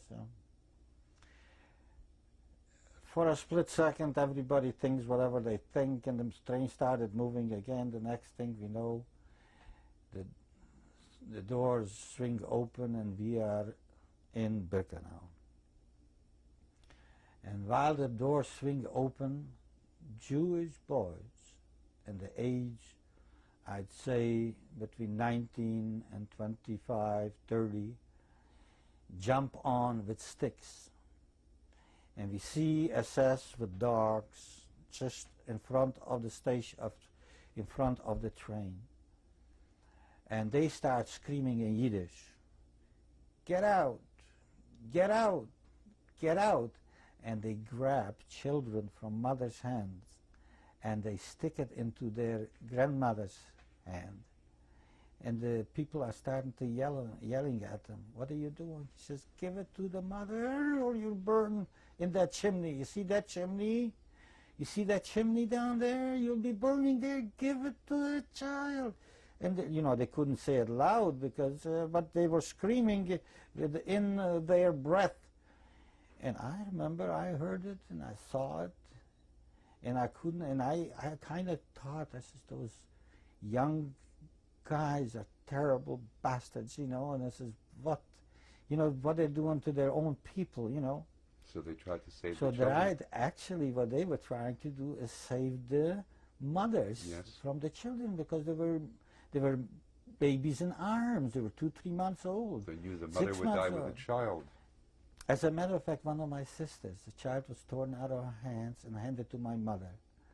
And my mother took the child, and my other sister, that was Scheindl, and my other sister, Goldie, also had a boy, but he was 4 years old. And my mother said to my sister, who was 14 years old at the time, she says, "Take Lyserku," that was his name, "take Lyserku and let Goldie go." And she took Lyserku by the hand, and they're walking, and he started screaming, "Mommy, I see a German soldier, they're going to kill me." And started crying so loud that the mother turned around and went to Lyserku, and she got gassed with the rest of them. You know what found out with the people. We're back on the cattle car, and this is going on. Please continue. We as men were separated from the women and from the others, and I remember we were directed towards a man who I found out later was Mengele, and he was having a chair in front of him. His foot was on the chair, and he had a stick in his hand, and he, with one motion of the stick, he'd go this way or that way. And when I came up with my father, and I was not a tall boy, I was only 16 at the time, and it was kind of the limit. And everybody said, you know, to make yourself older instead of, you know. So when I came in front of Mengele, and he says, "Wie alt bist du? How old are you?" And my father yelled out, "He's 17 years old." 17. He's 17. And he's a Feldarbeiter. And he works in the fields. And he asked him from where he knows German. So my father said he was a sergeant in the in the First World War in the Austro-Hungary army. And he says, okay, and he gave me a shove with my father to continue. And my brother, who was 18 already at the time, we went through. And we approach, as we approach, and we're walking down another line. The women are going one way and the men are going the other way.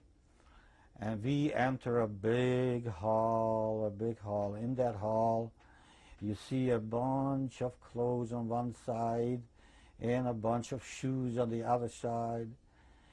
And in the center of that hall, there was kind of a built-up platform. And on that platform comes a capo with a stick in his hands, and he yells at us. He says, everybody gets undressed, only take your shoes into your hands, and you walk out. And he runs between the people, and he's hitting them over the heads. Oh, yes. Any valuables, there was 2 or 3 assessmen were there with the bags in their hands. Any valuables, throw it in here. So some people are stepping out, you know, and they're throwing watches and rings and whatever they're throwing in there. He says, anybody caught having valuables on you will be killed, and so forth and so forth. We are warned again, you sure you haven't got anything, and then they go between you and the guys are hitting with those things over the head. Some people who they found stuff on them, and they line us up, and we are going through, and a line, and there is a man standing, and they are shaving us with all the stuff, and they're putting that disinfection on. And this is the first time that I had disinfection on. It was hurting like hell.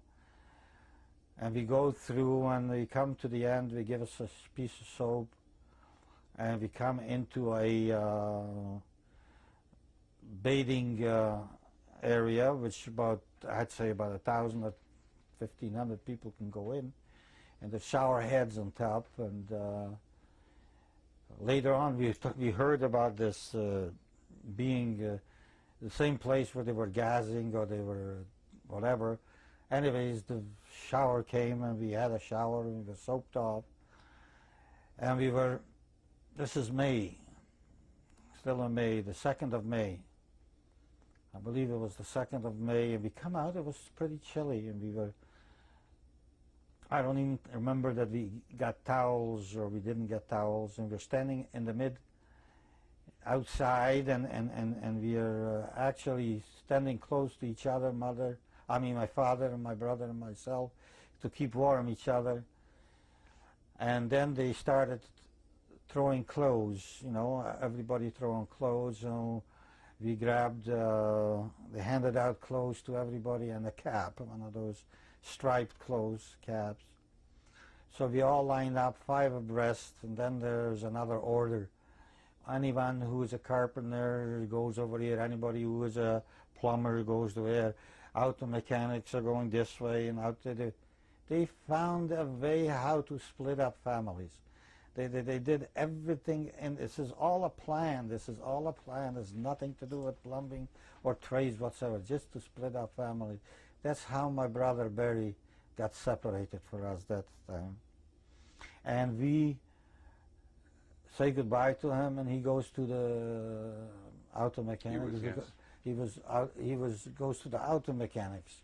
So that was a different group, and we go through a group, and we end up in a barrack. We come into that barrack, and in this barrack we see already these what do you call bunks? The bunks, yeah. They call the bunks. There's about 3 bunks, first row, second row. So before you know it, the first bunk is taken because nobody wants to climb the bunks. We end up on the middle bunk. So my father, as I mentioned before, is in his 50s already, so he couldn't jump already, so we helped him up. And 10 people to a bunk. 10 people by about 6 by 8. 6 by 8 was a bunk. And I'm telling you, we were laying there like sardines. Just one turn, the whole thing had to turn. It's just ridiculous. And then, again, This couple with another helper, whatever it was a younger boy. It was about 15 or 14 years old, and they were all well dressed. They were all high boots. And, the couples. That young boy, you know, the couple, and they're starting to yell, giving us the order. You don't talk unless you're talked to, and you don't move from bed unless you are told to. You don't go off the bunk unless you have to go to the washroom. If you have to go to the washroom, you raise your hand or whatever it is. We were in there for about a week, 10 days in that barrack. While during these barracks, during the day, they came to us and they asked for volunteers to go to the kitchen. So being cooped up in a bunk, at the time my father says to me, he says, "Come on, we'll better go to the kitchen. It'll be much easier to do some work than laying in here." So me and my father took off with some more volunteers, and we came in front of the kitchen. This is in Birkenau. And while we walk out from the gate, from the door, we saw, not far from us, a group of women standing and screaming and yelling and waving. I recognized my sisters, 4 of them, and a cousin that was standing there, and my father kept asking me, "Do you see Mother? Do you see Mother?" I said, "No, I don't see Mother." They just waving at us, waving to us. They were all shaven, and they had these long, funny dresses on. You couldn't recognize them, but me being a 16-year-old boy, I recognized them. So anyways, we knew already that they're alive too, because while we were in this big hall, taking off our clothes, we heard screams, something like somebody would be burning alive. The screams were so great for about 10-15 minutes that we thought, you know, we couldn't figure it out. So everybody said something, and they're burning them alive, they're stabbing them, they're cutting off their things. All of a sudden, like a quiet. You didn't hear a whimp. So what I'm trying to say is, once you saw yourself past the shower room and dressed already in a barrack, and we saw our sisters dressed in dresses in a barrack, so we figured already we're past the screaming stage where we didn't know what it was. Did you know later? Now we knew that we heard the screams from the crematoriums, because the crematoriums were sealed and everything else, but you get 1,000 people screaming, it comes right through. It came through the cracks or wherever it came through, and we heard it. And then... You mean some of the bodies in the crematoria weren't quite dead? Or? No. This is when they, for instance, when the gas started coming... So this is the gassing, okay. When you see the gas, I mean, the people, I could imagine, when we were looking up on the shower heads, and we wanted to see the water already, not because we ever knew there was gassing going on at the same time, we have not even thought about it. So, but when I saw my sisters and I saw that situation, so I was glad to tell my father that at least my sisters were alive and that we are alive. And we ended up in front of the kitchen, in front of a big pile of potatoes, and we had to clean off the roots of the potatoes, you know, as some of the roots grow on the things. And we worked and knelt down. I was kneeling down, and we were working in the kitchen, in the front of the kitchen, and there was one SS guard. We were about 25 or 30 people around that hill. And we were peeling the potatoes.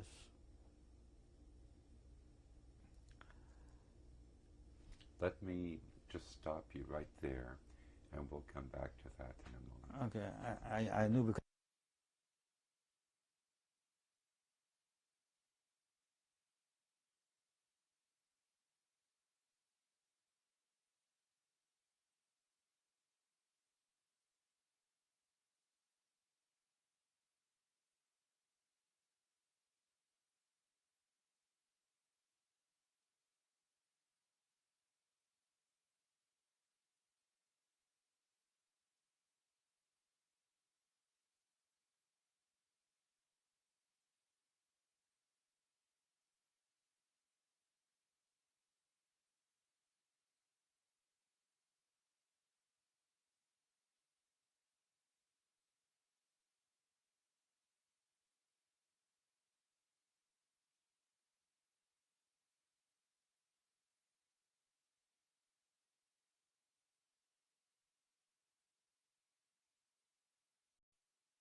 Sam Smiljovic. We were in Birkenau. You and your father were working in the kitchen peeling potatoes. Please continue. Well, it wasn't peeling potatoes. It was Taking just the roots off. The roots off the potatoes, yes, because we were not in there. While we were doing this, peeling the potatoes, a group of children, about 50 to 100 children, were being led away with the SS man around them. Ages approximately? Age approximately 14, 15, 13, 12. And all of a sudden, the kids must have had a hint, or they must have known what was happening there, because they started running in each direction. And as a matter of fact, there was this little boy from Spitz, one of the Spitz boys. He came running over to me, you know, Walter was his name, Walter Spitz. And he started crying. He says, "Save me, save me." He says, "They want to kill me. Save me, they want to kill me." I says, "No, they're not going to kill you." Not again. In the meantime, the SS man who was watching us chased them away, and the other children started to running in all directions. And you know, they weren't going to shoot the children in front of us, and these SS are chasing after them and chasing after them. And about 5 minutes after the chasing stopped, there was a group of soldiers that are looking for children, because some of the children are missing. Now they come to me and they tap me on the shoulders and they take a look at me, and I was a candidate because I was in the perfect age. You know, I was very skinny, and I was not big, grown boy, but I was just a young 16-year-old. And he says, "Come on with me." I says, No, I work here. I says, I was resisting the SS. And he held me by the collar of my jacket. And my father, Alayhi Shalom, he says, in German says, arbeitet da ganzen Tag. He works here a whole day. And he says, ask the guard who's watching us. Because I was, as we were taking in the potatoes, I was carrying in the potato after we peeled them off, we were carrying into this, and I had to pass that guard. And while bending down, my knees were dirty from the mud on the floor. So my watch the dog, the SS man says, no, that's not him. He didn't run away. He is here. Look at his knees. He's been here all day. So it kind of saved me. Later we found out all these kids were taken into the crematorium, and they were, first they had an idea of saving them. They had a group of children, they wanted to save them, and then they decided they're going to put them in, because this was a week later, this wasn't a week later, it was a few days later. Now this Walter boy was with us together on May the 2nd. On May the 2nd, if he would have gone through with his mother, he would have gone straight into the crematorium on May the 2nd. And this was when we were peeling potatoes. This is a few days afterwards. So that gives me to understand that they must have been separated into a different group, and they decided they're going to get rid of these children. So this is just a thought that I had. So anyways, we got back to the barracks, where we came from to help in the kitchen. And this was already 6 o'clock, and we found out that during the time that we were in the kitchen, they were tattooing everybody. And this is how I ended up. I didn't have no tattoo. The numbers. Up to date, I haven't got a tattoo, even I was in Birkenau. And a lot of people say, if you were in Birkenau, you had to have a tattoo. And that's not true. There was all kinds of different ways how you missed the tattoo. After 2 weeks being in Birkenau, and let me tell you, the food that they were serving to us was coming in big pails. And these were some beets with something. And the first 2-3 days, we didn't touch the food. We couldn't possibly, because it smelled like food for animals. Like, I don't know, probably to the cow it's good, but it smells good.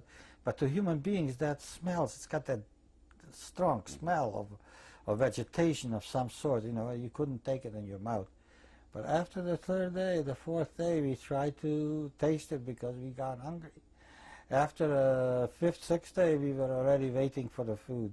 A person can get used to everything on the worst thing you get used to. And when you get hungry, you will eat anything.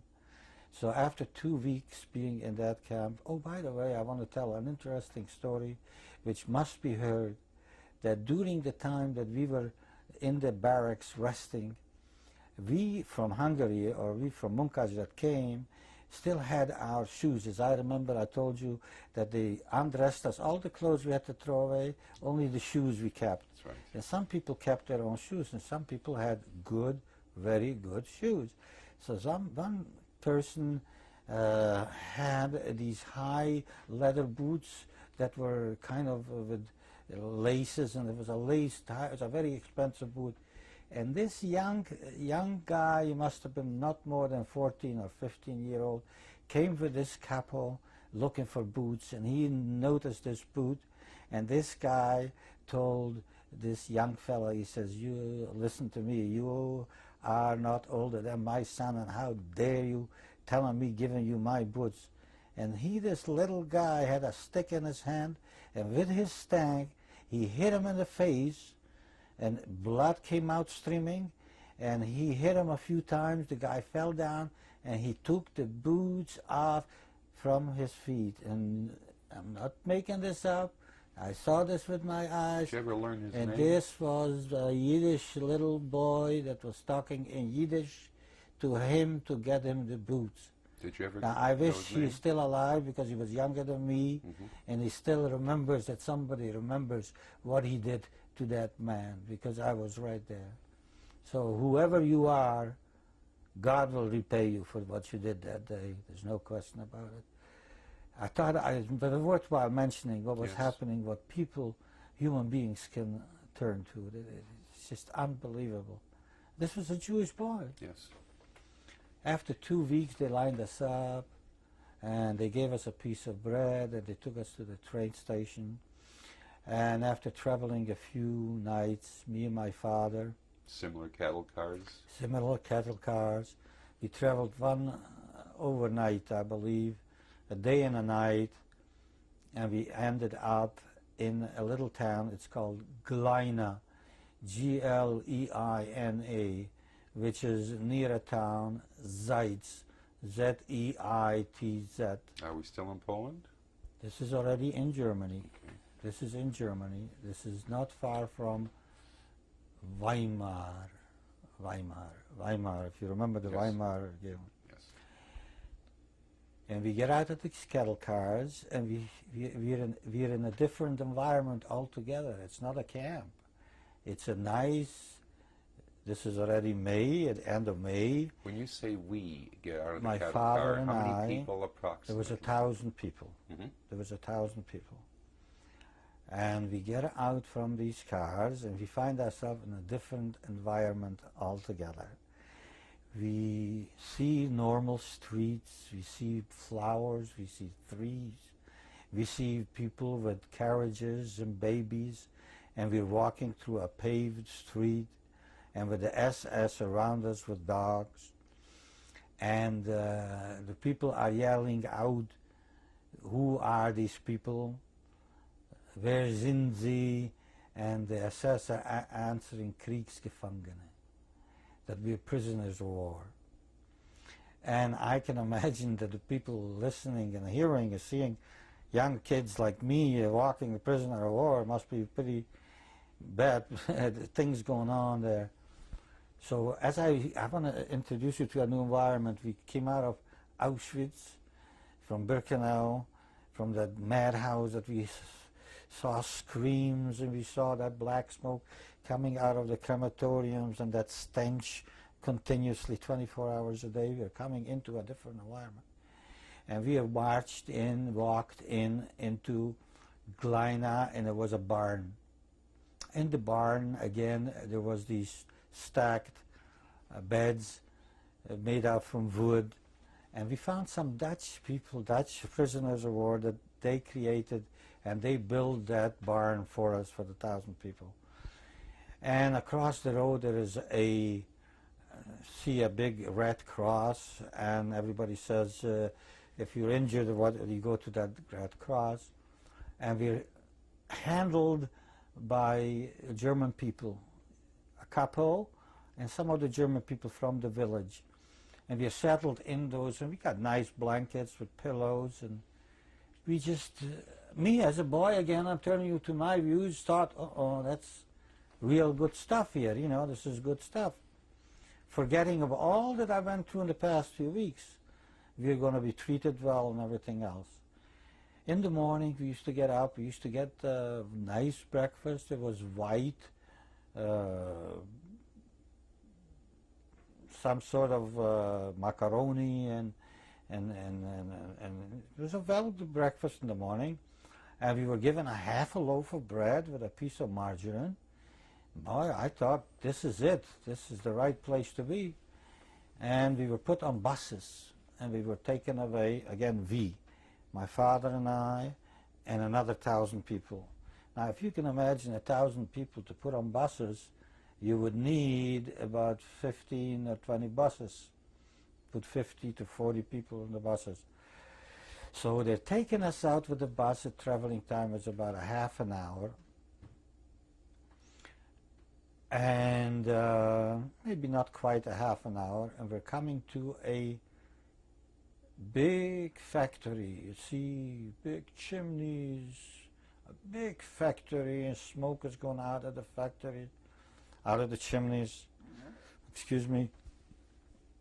And we come in there, and our job was to clean up the bombed factory. Looks like that factory was bombed very recently. It was ruins all over the place, burned, charred, everything else. And this is a little story which whoever was in Zeitz and remembers Nerge Commando, this was a commando which was working in a chimney. The chimney must have been anywhere between 12 and 15 feet circumference, and the bomb fell into the chimney and this landed in the bottom of the dust. There was dust in the chimney, and the bomb didn't explode. And we had to go down the chimney every morning on little ropes and with chairs, and we took the dust out, and we ended up, at the end of the day, we were like chimney cleaners, black from top to bottom. And we were called the Nerge Commando, the Nerge Bombenkommando, or whatever. I don't remember. Nerge. I remember Nerge, N-E-R-G-E. What's Nerge? I don't know. I don't know what it means in German. Maybe it represents something, Nerge, in German. And after the day was over, there was a big pool over there. There was some number of pools. They were cleaning some sort of instrument, and we had to jump into those pools.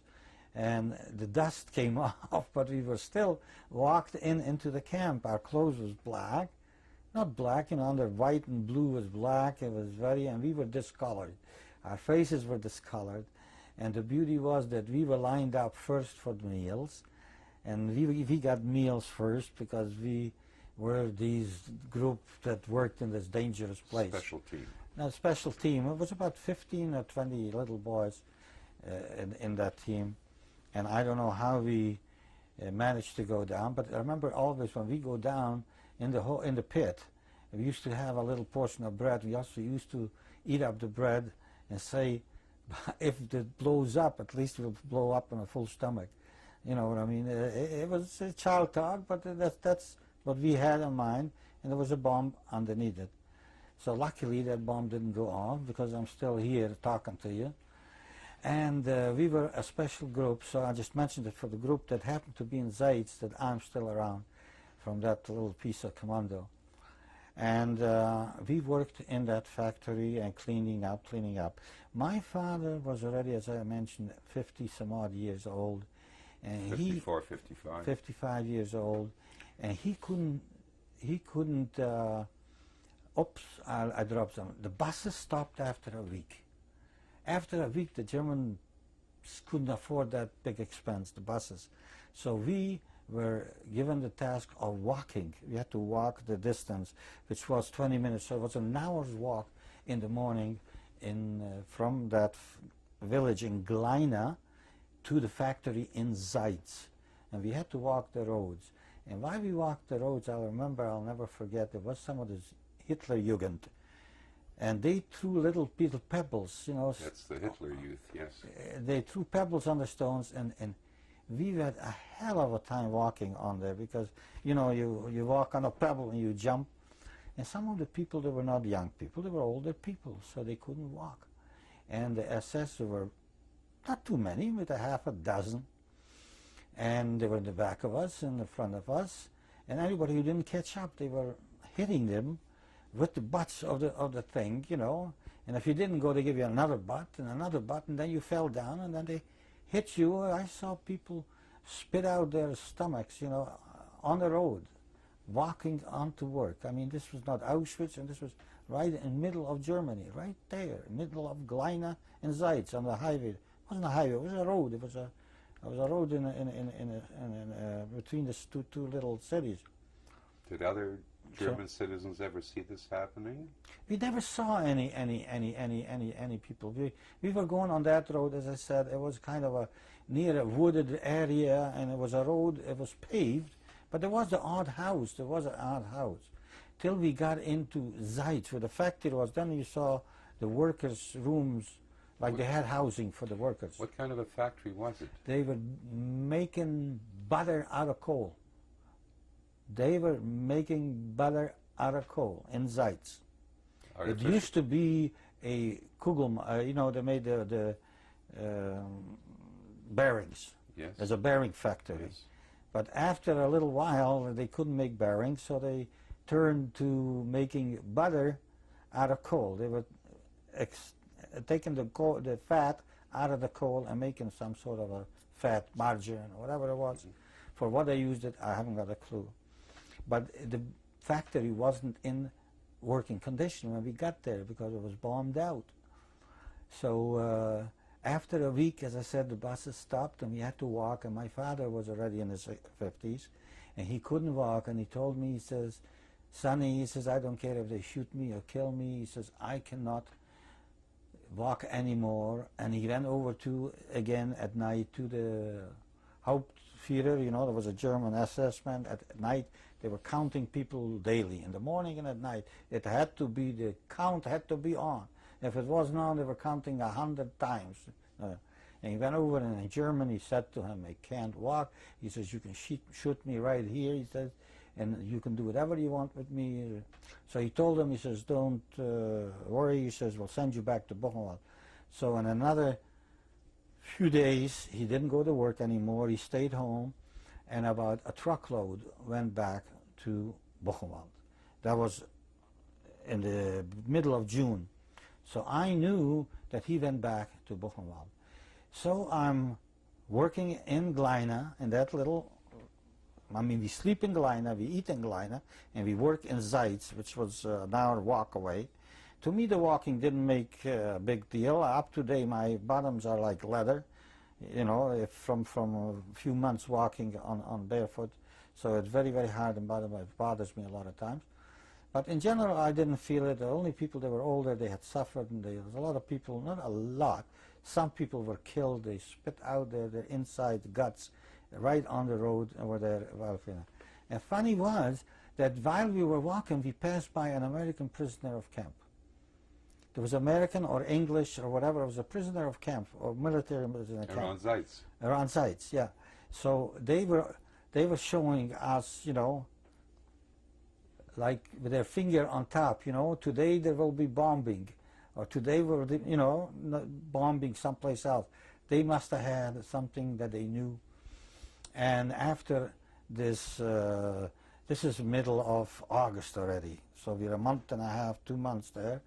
The day that we passed by and they showed us from the top, there came a raid, and I'm telling you, I went through a bombing I'll never forget, and I remember it like it would be today. They came and they bombed that factory. Now, by August, we are already moved from Gleina. Gleina was a little village where we saw people, civilian people, and the civilians started to mingle us. They started to give us gifts and give us bread and give us food, and they moved us out from there, and they built some barracks across the road from the factory, right near the factory. So when this bombing came, it was right across the road from the barracks that we were, and when the alarm came, so we had to run. So we run, and we ran across, and the SS behind us, you know, and they run behind us, and we went into the barracks, and we are in the yard, in the front yard. And because, you know, you couldn't go in the barracks because the barracks were already cleaned and they didn't want to make it dirty, so they would stay outside. All of a sudden we saw one plane coming, and he makes a circle.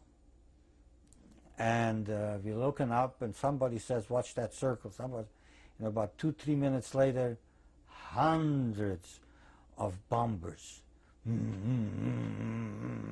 are coming through the skies, and from the sun is shining on them. You see the blisters, and they're just coming through that big circle I made, and they're bombing, and that factory is going up in flames. And every time a bomb fell, you know, we were laying on the ground already in camp, and I was laying, and I felt the ground lifting up. And after 2 or 3 minutes, we see already fighters, planes are falling, and there's parachutists jumping out of the planes, American or English, I don't remember what. I mean, you couldn't see them. This is all for Zeitz? That's in Zeitz, yeah. In that factory. They're bombing, middle of the bombing. Strategic.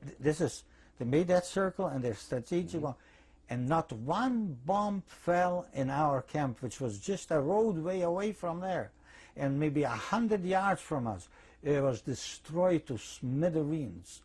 And I forgot to tell you, on the night before the bombing, there was a alarm. So when there's alarm, we have to run out of the barracks. We can't stay in the barracks because they have to make us ready, and we have to sit down. And we look up on the sky, and we saw a little plane, one little plane, way up in the sky, you know, and that must have been the guy, the photographer. And he, as I found out later, this is how they did it. Reconnaissance. Reconnaissance. First, they sent the reconnaissance the day before, and then they were studied, and they saw that there was prisoners of war there, because we were in the backyard. We were in the back, in the yard, the whole thing. So as I say, it was to smithereens. The bombs were falling so close that I was laying on the floor, and a guy, I started, like, you know, I was 16 years old, I started crying. I started yelling, and the guy lay on top of me, and he says, "Don't cry." He says, "As long as you can hear the bombs, you're okay. Once you don't hear the bombs," he says, "you're finished, so stop crying." And we were very forceful, and we ran through the electric gates, through the fencing. I don't know how we got through, or maybe they shut it off, or whatever it was knocked out or something. They created a bridge, the prisoners, and we ran on top of them, and we jumped over the thing, over the fence, out of the fence, and we ran across the fields, and there were some big excavations. I don't know, they were digging some white stuff out of there. This is still, the bombing is happening? The bombing is still happening, and we are running across, and we're running across there, and we are waiting when the bomb is finished. The bomb is finished, so we go back to camp, and we didn't go to work for 2-3 days. So our people were sitting in the camp, and the sick were mounting. There was sickness going on, tremendous, from people injuries. They didn't have the medicine. They didn't have the proper medicine. The flesh is rotten away. People are staying home. Half of the 2,000 people are practically sick. So the reinforcement came. A reinforcement came from Buchenwald, another 2,000 people. And among the 2,000 people, Mr. Spitz himself is there. And this is middle of July, this is early August. And he's coming from Buchenwald. And he met my father in Buchenwald. And he tells me, he says, your father looks well. He is in Buchenwald and he is okay. And he is davening and praying every day. They have a barrack that the people are old people, and there's nothing. They don't go to work and they don't do anything. So me, when I heard this, I was so thankful. I said to God and to whoever. That'll be a separate story about God. I was thankful, and I said, my God, if I could get back to Buchenwald, wouldn't that be a wonderful thing? So middle of September.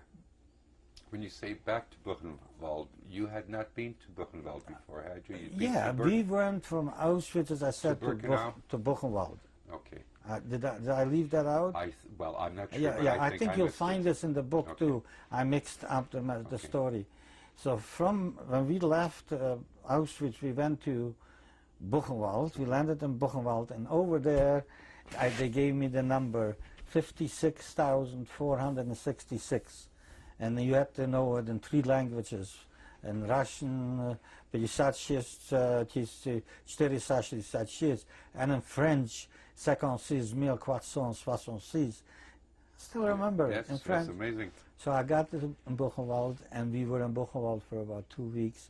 And in Buchenwald we saw was also a different type of a camp. It wasn't a Vernichtungslager, that means annihilation camp. It was a working camp. From there, people were separated and then sent to working camps. And that's the part that fits in after we left Auschwitz. When we left Auschwitz-Birkenau, we landed in Buchenwald for 2 weeks. And from Buchenwald, we came to Gleine sites. And this is where my father returned to Buchenwald. When he was selected in the first few weeks being in Gleine, he was sent back to Buchenwald. And when Mr. Spitz came now with the 2 people, he told me that my father is still there, and that's why I longed to go back to Buchenwald. Did Mr. Spitz obviously find out about the fate of his son, of his child? I don't think so, because I don't think I remember telling him. It's foggy in my. I wouldn't just say it because it's very foggy in my mind. Okay. I knew I told him to it much later, and I met him in Miami. He was in Miami for a number of years because he was my sister's father-in-law. So he was sticking Mishpacha already, that same Mr. Spitz. And who I later met in Buchenwald again. It's a story which goes on for unending story, that I gave him my sweater off my shirt, which was in November 1944. And he came back from that Gleine because they bombed the factory again, that Zeitz, and they ended up sending a lot of them back to Buchenwald. Did you ever find out what was so strategically important with the factory that the Allies would go to this trouble of bombing the factory to this extent? As I said, either they were still manufacturing bearings, or any factory that the chimney was given out smoke was bombed. So it was a very, very big factory at one time, creating bearings, you know, all kinds of ball bearing factory. Yes, very important. It's a ball bearing factory. So I mentioned the fact about Buchenwald because this is where I longed to go back to Buchenwald very, very, very much, to meet my father again. Yes, and you made it. But at the same time, I didn't make it yet. There's another story behind it. I got to show my finger. Here is my finger. If you see, this finger is shorter than this one, the middle finger, but a half an inch. Yes. This was cut off by an assessment, hitting me while my hand was leaning against a brick wall. He hit me, he says, "What are you standing around?" And he cut off my finger. Where was this? In Zeitz, when I was still in Zeitz. And while this bleeding was going on, I noticed that it was going so strong, it was kind of a stream, and I put the stream on my face, and my face got bloody, and everybody around me started screaming and yelling, "Take him to the hospital, take him to the hospital." So there was in the factory, and as I said, there was an ambulance, and the ambulance came and took me to the nursing home, and the nursing home, I says to the ambulance place where the nurses are, and they put me in a hospital kind of a thing, and they gave me first aid. We'll have to stop now for a moment.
You had your tip of your finger cut off, and you were in this ward. Could you please continue? Well, it was chopped off. It wasn't cut off. It was chopped off by the assessor with his butt of the gun. And I screamed, and I screamed as much as I could. I ended up in the first aid ward, and they looked after me, and they put bandages on, and I put a bandage around my neck, and they put a slinger on, and I was taken into the hospital by ambulance, and everybody in the camp was looking what happened to me, and naturally now I'm a cripple. Now, if I have a bandage on, I'm a cripple, right? Now this is a 16-year-old thinking now. My father is in Buchenwald, and there's talk that there is people going back to Buchenwald, the people who are sick. Now I'm sick, I got a sling on. So I was trying to get away back to Buchenwald because I want to see my father again. So I was sticking around in the campsite, and I lived in a barrack 11. Barrack 11 was a very nice block elder student. He was the head of the block. He was a teacher, a history teacher, a Jewish history teacher. And he told me if I want, I can help him with one hand, you know, to put together the blankets, make sure the blankets are straight. And while I was doing that, he was dividing up the portions for the night when the people come home. So he cuts the bread to 4 pieces, sometimes 3 pieces. And there was also a spoon with jam that he was putting on top of the bread. Now, when he finished the top of the jam, or I was helping him, he used to give me, don't forget I got a sling in one hand, I can't do nothing. He used to give me the empty can of the jam, and I had a picnic because there was a lot of jam to scrape, so I was scraping for a whole day, the rest of the day. So when the people came home, I had already some jam saved up. I organized some little bottles and so forth, so forth. This was part of the miracle that I got saved with this finger. All of a sudden comes out a voice from the leadership there. All the people who are sick who want to go back to Buchenwald can go back to Buchenwald. There's 1,000 people go back to Buchenwald. So naturally I was a candidate. I had a hand in a sling. But the trouble was that instead of 1,000, 2,000 wanted to go back. As I explained to you before, Buchenwald was a more stabilized camp. It was a camp where the food was better, and it wasn't all Jewish. It was a political camp. There was all kinds of things that were more normal than in the camps that we are used to here, work camp or Auschwitz, the Vernichtungskamp. So everybody wanted to go back to Buchenwald. So they started hitting the people inside the barracks so that people ran out. he brought it down to 1,000. And this is middle of the night. He locks up the middle of the night at the barracks, but the barracks were constructed with tents, sheets. So naturally people were digging under, and they crawled into the tents, and when the morning count was, again, there was over 1,000. So now it's daylight, and I managed to get away with my sling in the arm because I really looked like a cripple, and you know, I was skinny as bone and with a bandage, so I looked like ready for slaughter. So I was the real candidate for buffalo.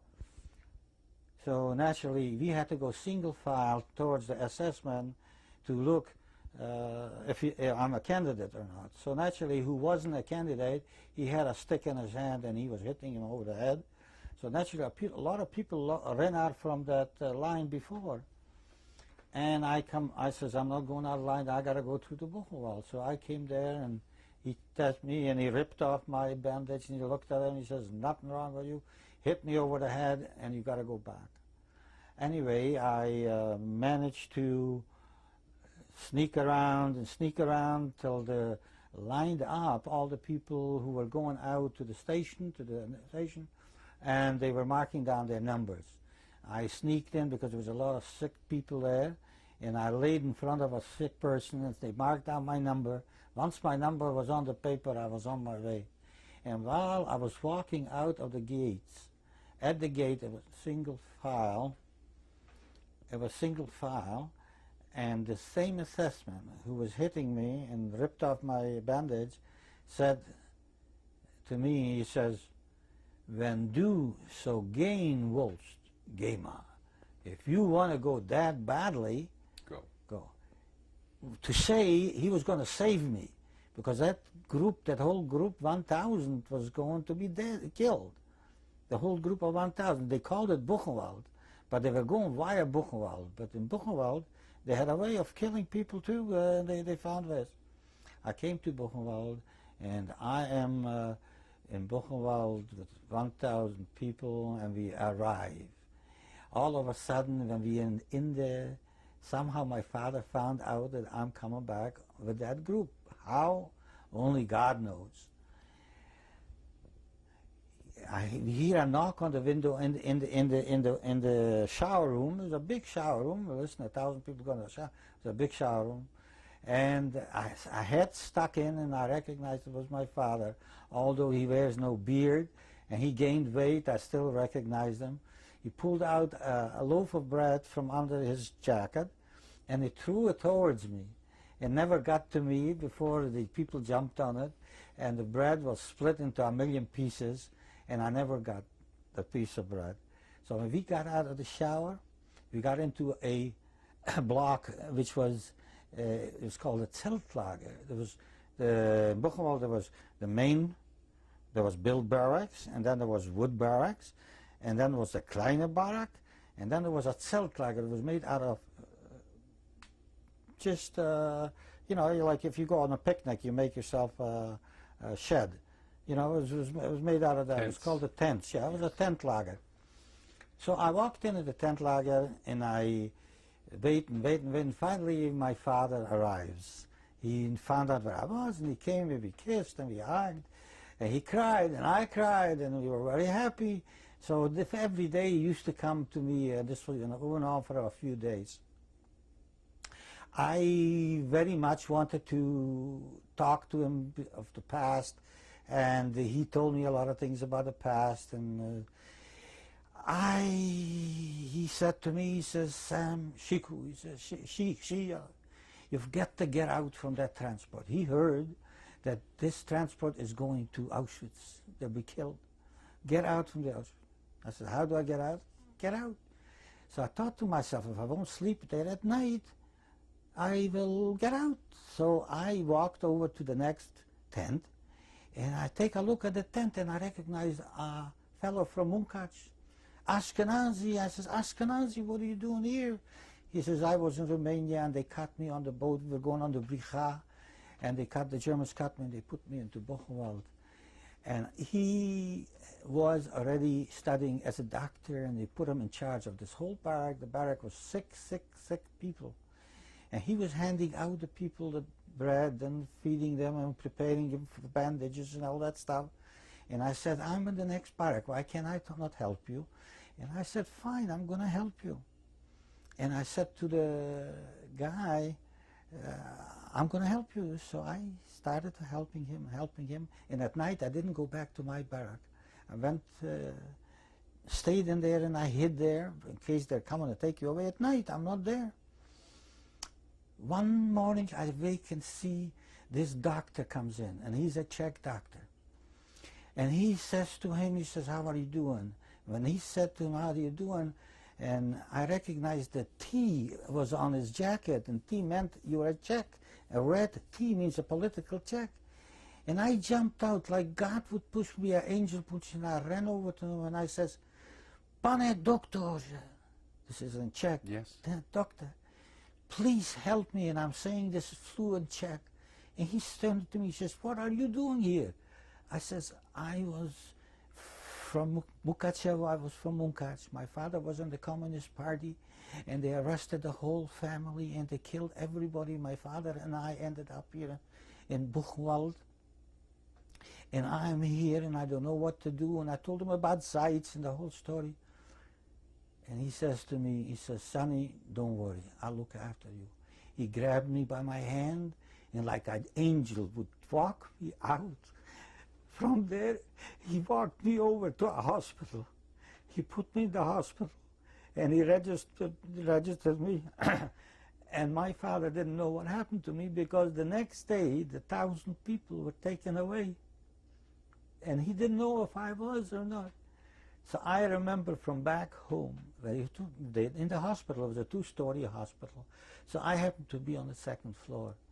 And I opened the window, and I take a look, and I see my father's barrack is right underneath there, and he's out there talking to people.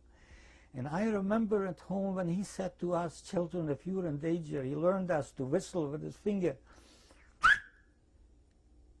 And I said to myself, I opened the window, and I whistled one, and he turned around, and he looked, and he saw that I was alive. And he's shaking his hands towards heaven.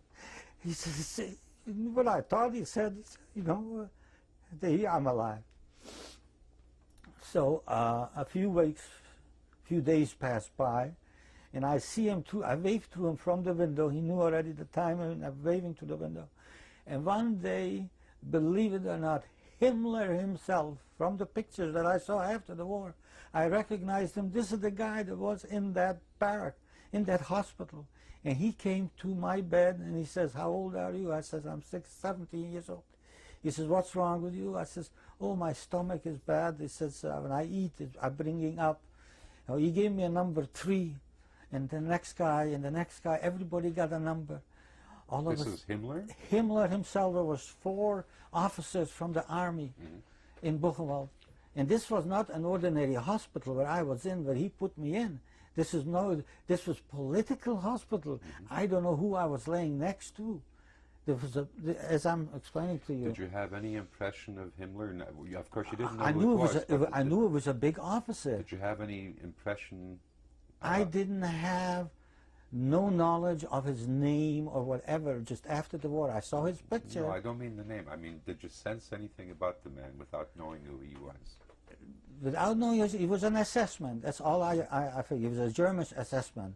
And he was assessing later on when I found out that all these other people that had different numbers, only the young boys were given number 3, and we were put into number block 8. We were left alive. For what reason? No, we were left alive because the others were cripples. They were all cripples, and they were put onto trucks and taken away.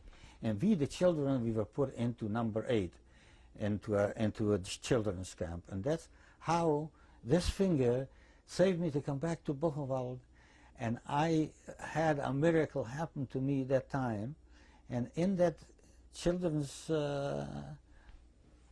block, it was a different life. We had soldiers from the Russian army. They were prisoner of wars, and they taught us mathematics, and they taught us Russian songs. And I know a few Russian songs which I learned over there. And then it came close to My father came to me, and something was funny going on. It was February the 2nd, 1945. He came to me and he says he has to go, and not to worry and everything else. And we knew already when they taken old people, sick people out, I knew already that's the last time I'm going to see my father. I hugged him and I kissed him. And later on, I found out after the war was over that they took him out in the woods in Buchenwald. They dug their own graves and they cut them down with the thing. And the reason why they did it is because they needed 2 barracks from people that came from Częstochow, Poland. Jews came from Pest. They didn't have where to put them. So they emptied 2 barracks in order to put other Jews into this barrack. And this was a theory. What happened to your mother? My mother was the same days they came to May the 2nd in 1945. They were gassed. My mother and my sister Golda and her son and my sister Etje, she was gassed. I lost them that same day in Buchenwald. Plus my grandfather, my grandmother, and my uncles and aunts, which there is no number for them, maybe in the hundreds. And they were all lost in that week, because that May week in 1944, this was transport from our area going there every day. And in that block where I was I worked in a camp outside Buchenwald, and we worked there, and I had, for the first time, had to deny that I was Jewish, because the capo was a Czechoslovakian, and again I started my old Czech movement going, but it didn't work that time. It worked, but he asked me if I'm Jewish, and I says no, blank, point blank. I said no. He says good. He says now you can work with me. And that's the first time that I can remember that I had to deny that I was Jewish. And you're in camp, and he was a capo, and he was everything else. And I was put onto an excavator who was excavating footings for the building in the factory outside Buchenwald. And this was going on for about 2 months, from January till about March.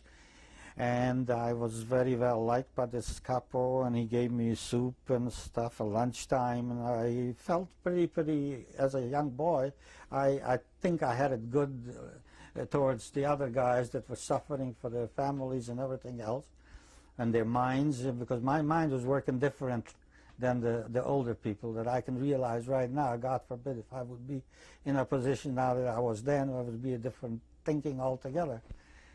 And he put me in charge of the fire for lunch. I had to make the fire, I had to warm the soup up. And there was 2 Belgians there, one from Antwerpen, I'll never forget. He lived on 30 Camillestrasse, Antwerpen. I don't remember his name already, maybe you'll remember. And he is the first one that recognized I was Jewish. He had 2 golden coins in his hand. And he put out and showed it to the foreman. And when he showed it to the foreman, because I think he wanted to give it to the foreman because they let him sit in warm place at lunchtime. And I jumped at it. And he says to me, "Is he Juif? I'm Jewish." I says, no. She Juif? Dr. Moses jumped for the gold too, he says. That's why he was stuttering. And that's the time that I said to the capo, and I told him, I says, yes, I was Jewish. So he tapped me on the shoulder. He says, don't worry. He says, you are still my boy. He says, you're still my boy. You're still my boy. April 11 in the morning, 1945.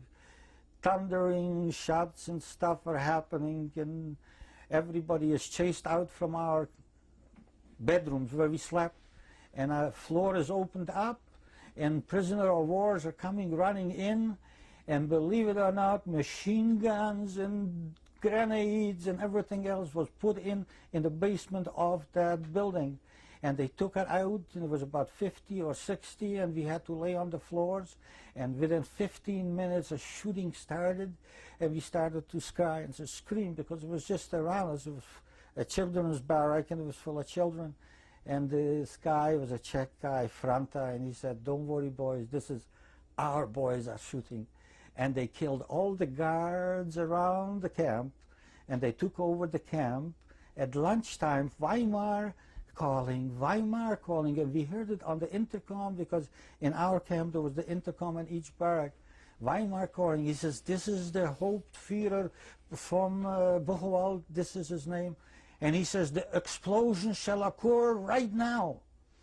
And the order actually came from Weimar, from the head of the SS, to explode the bombs, because whole Buchenwald was undermined, and the whole Buchenwald was supposed to go up in ashes and everything else. And the guy from the camp said, no sir, we are free, we are free. And about 4 o'clock in the afternoon, the tanks come romping in and the planes overhead. Whose army? The American army came in, and first time I saw colored people.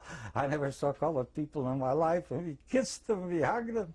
We didn't know what to do with them. They gave us chocolate, and they brought a lot of food, and there's a big mistake they made with the food, because a lot of people died. They ate so much. And this was April 11, 1945. How did you get to Canada? I came to Canada, it was in 1948, in January 11th. We came from a children's home, Aglasterhausen, that was in Germany, and that was near Heidelberg. It was strictly under 18 children. Of course, I told them I was 18, but I was 20 already. We had to do it in order to be able to come to as children to Canada. Canada gave 200 children, or 2,000 children were permitted to come to Canada, and I came to Canada with them. And among them, my wife, Annette, who I met in Aglasterhausen, we were together in camp, also came with the same group to Canada, and her younger brother, Philip. When did you marry? We married in 1950, June the 25th, and I make a big joke. It was such thunder that the war broke out in Korea, June the 25th. That's the day I got married. And we are married already 45 years. It's going to be 45 on June 25th. Mazel tov. Thank you. How many children? We have 3 children. The oldest one is Mark Stephen. He is a headmaster in Detroit right now in a Hebrew school. My daughter is the oldest, and she is married to a young, he's not young anymore. I keep saying young to me, they're all children. Steve Fryman, a very nice family. I love this father. And his mother, and a beautiful family, and they're married, they have 3 children. The oldest one is Jessica, she's 10 now, and Daniel, and David. And my oldest son has got 3 children, a girl, and a boy, and 2 boys. And my youngest son, Neil, he is a lawyer. He works for a big company, and he's got, and Jordana, and boy's name is Jared. He's going to be 2.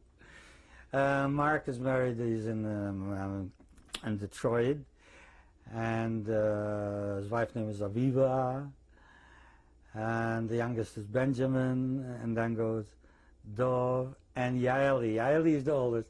I had a little difficulty, if you notice, finding the names. No, I thought you did well. So No, how many grandchildren in total? 7. We got seven children. I couldn't have done as well. That's Yeah. very good. Well, you could have. You started earlier. Yeah.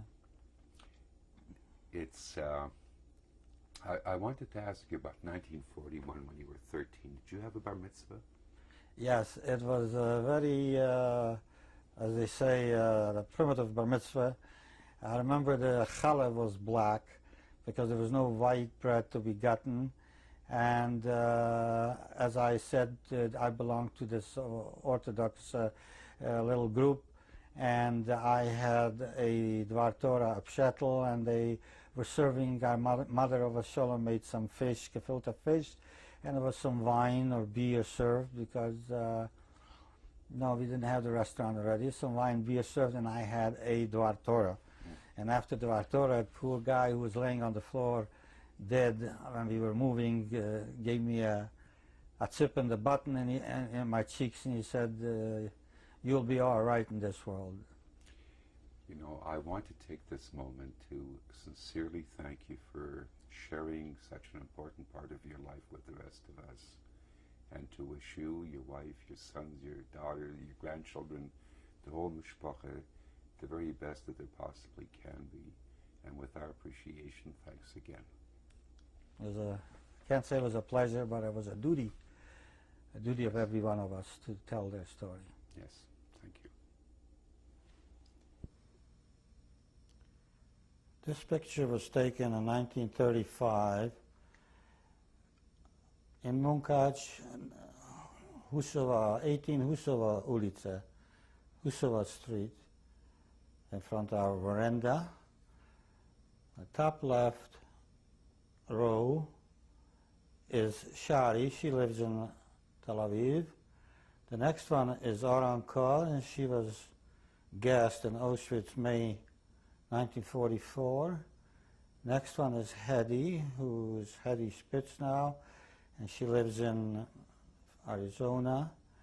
And then comes Rita. Rita lives in Atlantic City. She's married to Emil Weiss. So the bottom row left is yours truly, Sam Smilowicz. Next to him is brother Leo, who lives in Phoenix, Arizona. My dear mother, Olive Shalom, who passed away in May 1944 in Auschwitz. My father, Olive Shalom, who passed away in Buchenwald 1945, February 2nd. My brother Barry, who was lost post-war in Masthausen. He was alive after liberation, never found out where he is. Next to him is Florcia Frida. She lives in Israel, Bnei Brak. And in the bottom is my dear little sister, who was lost on May 2nd, 1944 in Auschwitz, Eva.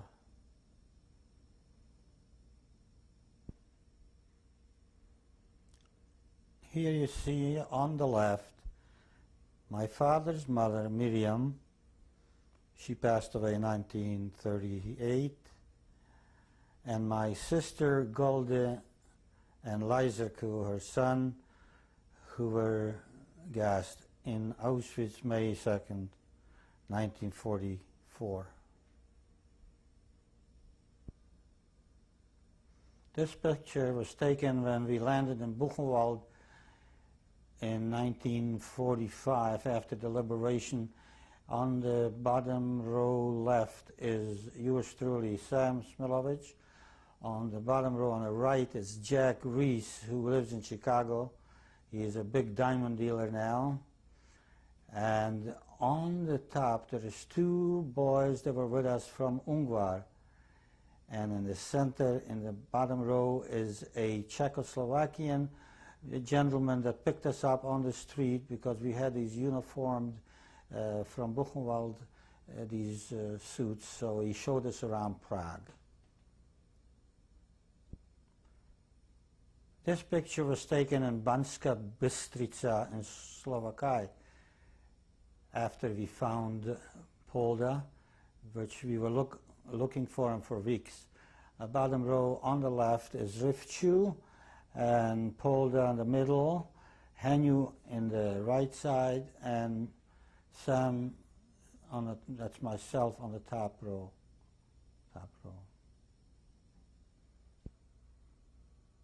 June 25, 1950, we finally got married. Annette Poloszewska and Sam Smilowicz. Mr. and Mrs. Sam Smiley. This picture has been taken May 92 on Neil's wedding day. And in the center, it's me, Sam Smilowicz. On my right is my dear wife, Annette Smilowicz. My oldest daughter is on the left, Fern Smiley.